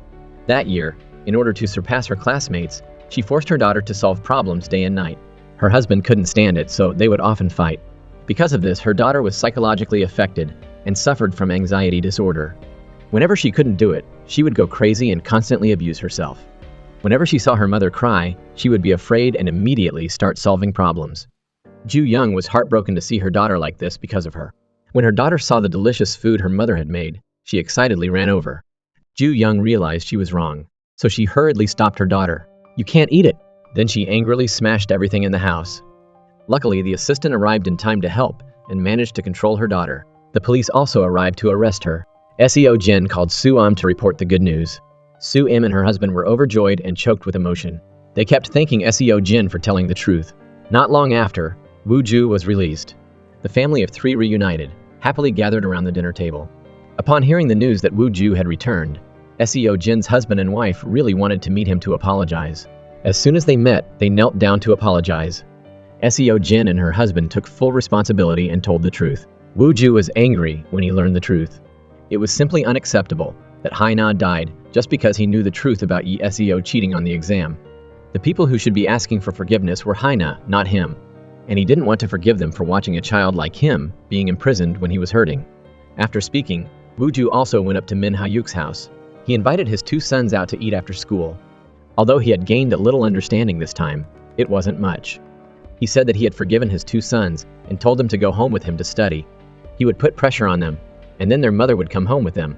The twins frankly said that they didn't want to live with their father anymore and called their mother to pick them up.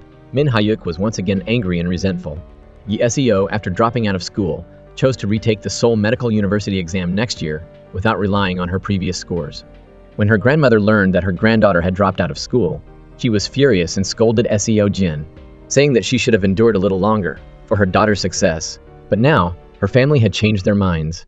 SEO also told her grandmother that this was her decision. Didn't her father also graduate from Seoul Medical University? And didn't he realize that he was just an empty shell? Little Yibin agreed with this, saying, "If you like Seoul Medical University so much, why don't you just take the exam yourself?" Her grandmother was shocked. She couldn't speak and her face turned pale as if she was about to faint. SEO was angry and went outside. As she was walking, she met Woo Ju. Because she didn't dare to face him, SEO ran away. Woo Ju quickly caught up to her. He didn't blame SEO and advised her to freely choose her own life.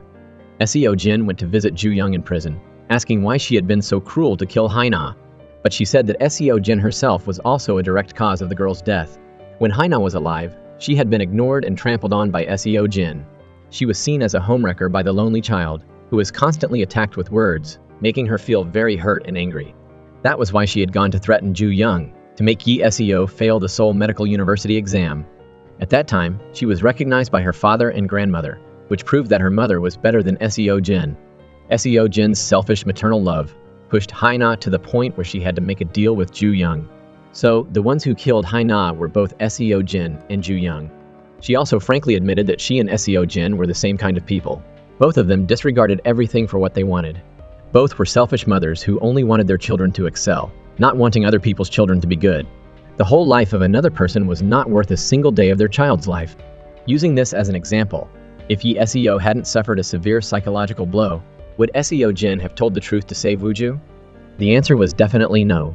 After these words, SEO Jin realized her own mistakes. She walked back home slowly, remembering the things she had done to Hana. She always slapped her or scolded her when she touched her daughter. When she was sick and delirious, mistaking her for her mother, Seo Jin was also dismissive of her. She was extremely regretful of how badly she had treated Hana. Today, the four men of Sky Castle finally had the opportunity to sit together and talk. All three of them advised Jun, saying to reconsider his resignation, but he was determined. He was the one who had removed his daughter from the operating table, causing her death. His conscience didn't allow him to work at the hospital anymore, and Jun Sang also felt regretful. Because of him, Hana and her mother had suffered a lifetime of pain. So, to make amends, now he just wanted to be a good father, husband, and son, so as not to hurt his loved ones anymore. Professor Huang felt the same way. Now, all he wanted was to sit and eat together and enjoy happy moments with his wife and children. This would make him very happy. Professor Wu also agreed with this view.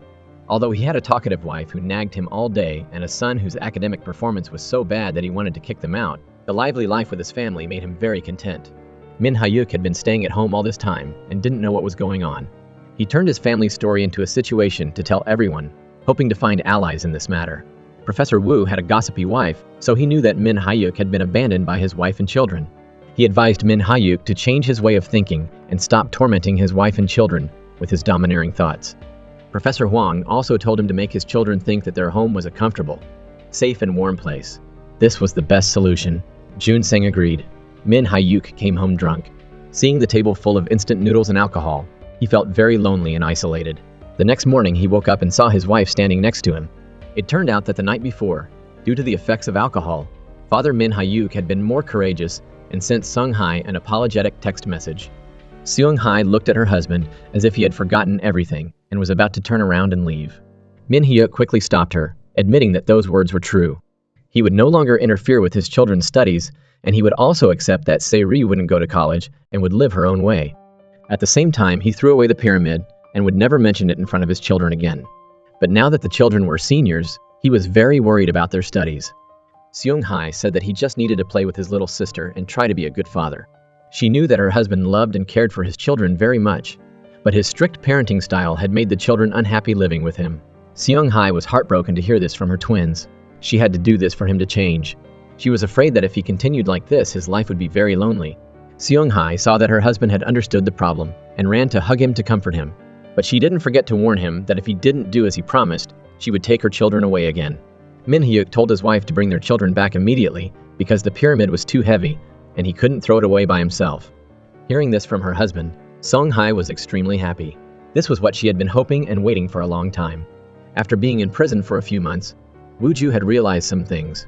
At first, he always thought that studying hard to achieve good grades was the most important thing in life. But then, Hana died, and he realized that those things didn't matter much anymore. He felt that time was very precious. While he could enjoy his time happily, Hana couldn't do that. He thought he should make the most of his time to find his own value. He decided to drop out of school and go abroad to find what he really needed. Soo-im and her husband advised their son to finish high school, but he didn't want to. When everything was clear, he had the strength to strive. Soo-im, as a parent, felt a little uncomfortable, but still decided to respect her son's opinion. Professor Kang went to the hospital for the last time to submit his resignation and pack up his things. Many subordinates and colleagues came to say goodbye. After carefully instructing his subordinates and receiving everyone's well wishes, Jun Sang proudly stepped out of the hospital. Jun Sang's resignation also meant that his family would be moving out of Sky Castle. Jin-hee also came to say goodbye to her close sister. Yi-seo's grandmother finally understood and accepted the truth. She admitted her past mistakes. For the first time, she accepted Seo Jin as her daughter-in-law. Yi-seo at home had cleaned up all her belongings, discarded all the teaching materials of the tutor, and set up her own study plan for next year's exams. Seo Jin looked at her schedule and saw that there was no time to rest. She advised her daughter not to be too impatient, to take it easy and study comfortably. Yi-seo also didn't need any tutoring anymore. She would take advantage of this time to find her own study methods. Woo-ju, before dropping out, still had to go to school to pack up his things. The teacher urged the students to go to school and try their best to study, otherwise, they wouldn't be treated like human beings in the future. The twins were dissatisfied with the teacher's unreasonable words. They threw away their exam papers and left school together. When their father learned about this, he was furious and wanted to have a go at his two sons. But when he saw his wife, he immediately changed his tone. Taking advantage of this, Seung Hai also asked her sons to help their father throw away the pyramid. Although he was reluctant, he agreed because he had promised his wife. After this, the residents of Sky Castle were all happy. The three members of the D and High family, although not as outstanding as everyone else here, were still very happy because they got to enjoy each other's company every day. Jin-hee thought that children were truly strong when they were loved by their parents. Although Seo Jin and her daughter appeared strong on the outside, they were actually still anxious. She was afraid that her daughter wouldn't be able to withstand the pressure until next year's exams, and she often lost sleep. Her husband comforted her. "We did this just so our children wouldn't have to live a superficial life like me." After this, the couple understood each other better, and their family became happier. The next morning, Seo Jin's family went to visit Hana together. Seo Jin and Yi Seo apologized to Hana for being so late and hoped that she could forgive them from heaven. Her grandmother was also there. After a long time, Seo Jin called her father again. Her father was still the same. He still scolded her like he used to. She talked to her brother-in-law and sister-in-law. After inquiring about their health, she asked them to come to Korea to visit her. Now, she had told her children the whole truth, and her husband wasn't the same as before, so she wanted her family to be reunited. Se-ri, after returning to Korea for a while, had earned enough money to pay her fine. Although there was still some missing, she wanted to pay the fine with the money she had earned. Se-ri also realized that her parents had worked hard to earn money to raise her and send her to study abroad, so she felt very guilty. Seo Jin planned to open a bar with her friend in 3 years. She hoped that her father would come to celebrate then. She thought that Min Hyuk would react strongly, but her father wanted to learn to dance to prepare for that day. Seo Jin didn't mind teaching her father how to dance to young people's music. Seeing Min Hyuk now was a little funny, but also very cute. Soo Im's book was also published. She brought one to each of Yeseo's parents as a thank you. If they hadn't been her motivation, she probably would have given up halfway through. Young-jae was a little regretful at first for not continuing his studies at medical university. But after learning the truth that the exam questions that year were also stolen by Ju Young, he felt that it was right, because it wasn't his ability. Young-jae had also decided to study again to prepare for next year's exam. But he didn't study medicine anymore. Instead, he studied counseling psychology so that he could help children like himself in the future. Yi Seo decided to study in a group with the twins every weekend. Seeing Yi Seo like this, the two boys were very surprised and changed their views of her. Seung-hae invited Yi Seo to stay and have dinner with her family before heading home. This was also the first time Yi Seo had opened up to everyone like this. Min Hyuk happily went to the kitchen with his daughter, washing vegetables and dancing to music. The father-daughter bond was very close. For the first time, the four women sat together happily. They realized that they had been too harsh on each other before. Now, thinking back, they found it very funny. They raised their glasses to the happiness they had found after overcoming their difficulties and challenges. Soo-im took Ju Young's daughter to visit her mother. The child was taken by Soo-im to her father's nursing home to be cared for. She was very happy and content there, and she had made many new friends. Seeing Soo-im returning the favor like this made Ju Young very remorseful. Soo-im hoped she could be strong so she could be released from prison soon and reunite with her daughter. After Seo Jin's family moved out, a new family moved in. When she heard this woman introduce herself as a dentist who had quit her job to stay at home and educate her children, she said that if a mother still worked, her children would have difficulty achieving good results. Hearing this, the three of them were speechless, their mouths agape. They then talked about their own children. Seung-hae had a daughter who had finished high school, but didn't go to college, and a pair of twins in grade 12 who only went to tutoring on weekends. Soo-im had a son the same age as Seung-hae's twins, who had dropped out of school and was now traveling. Jin-hee had a son in 8th grade whose tutoring depended on his mood. The woman didn't understand what was going on. They had been like her before, always emphasizing their children's academic achievements. But now things are different. They just wanted to live a happy life with their families. This was enough for them. The movie ends here. If you enjoyed it, please like and subscribe to the channel to receive the latest notifications. Thank you for your attention. Farewell and see you in our next movie.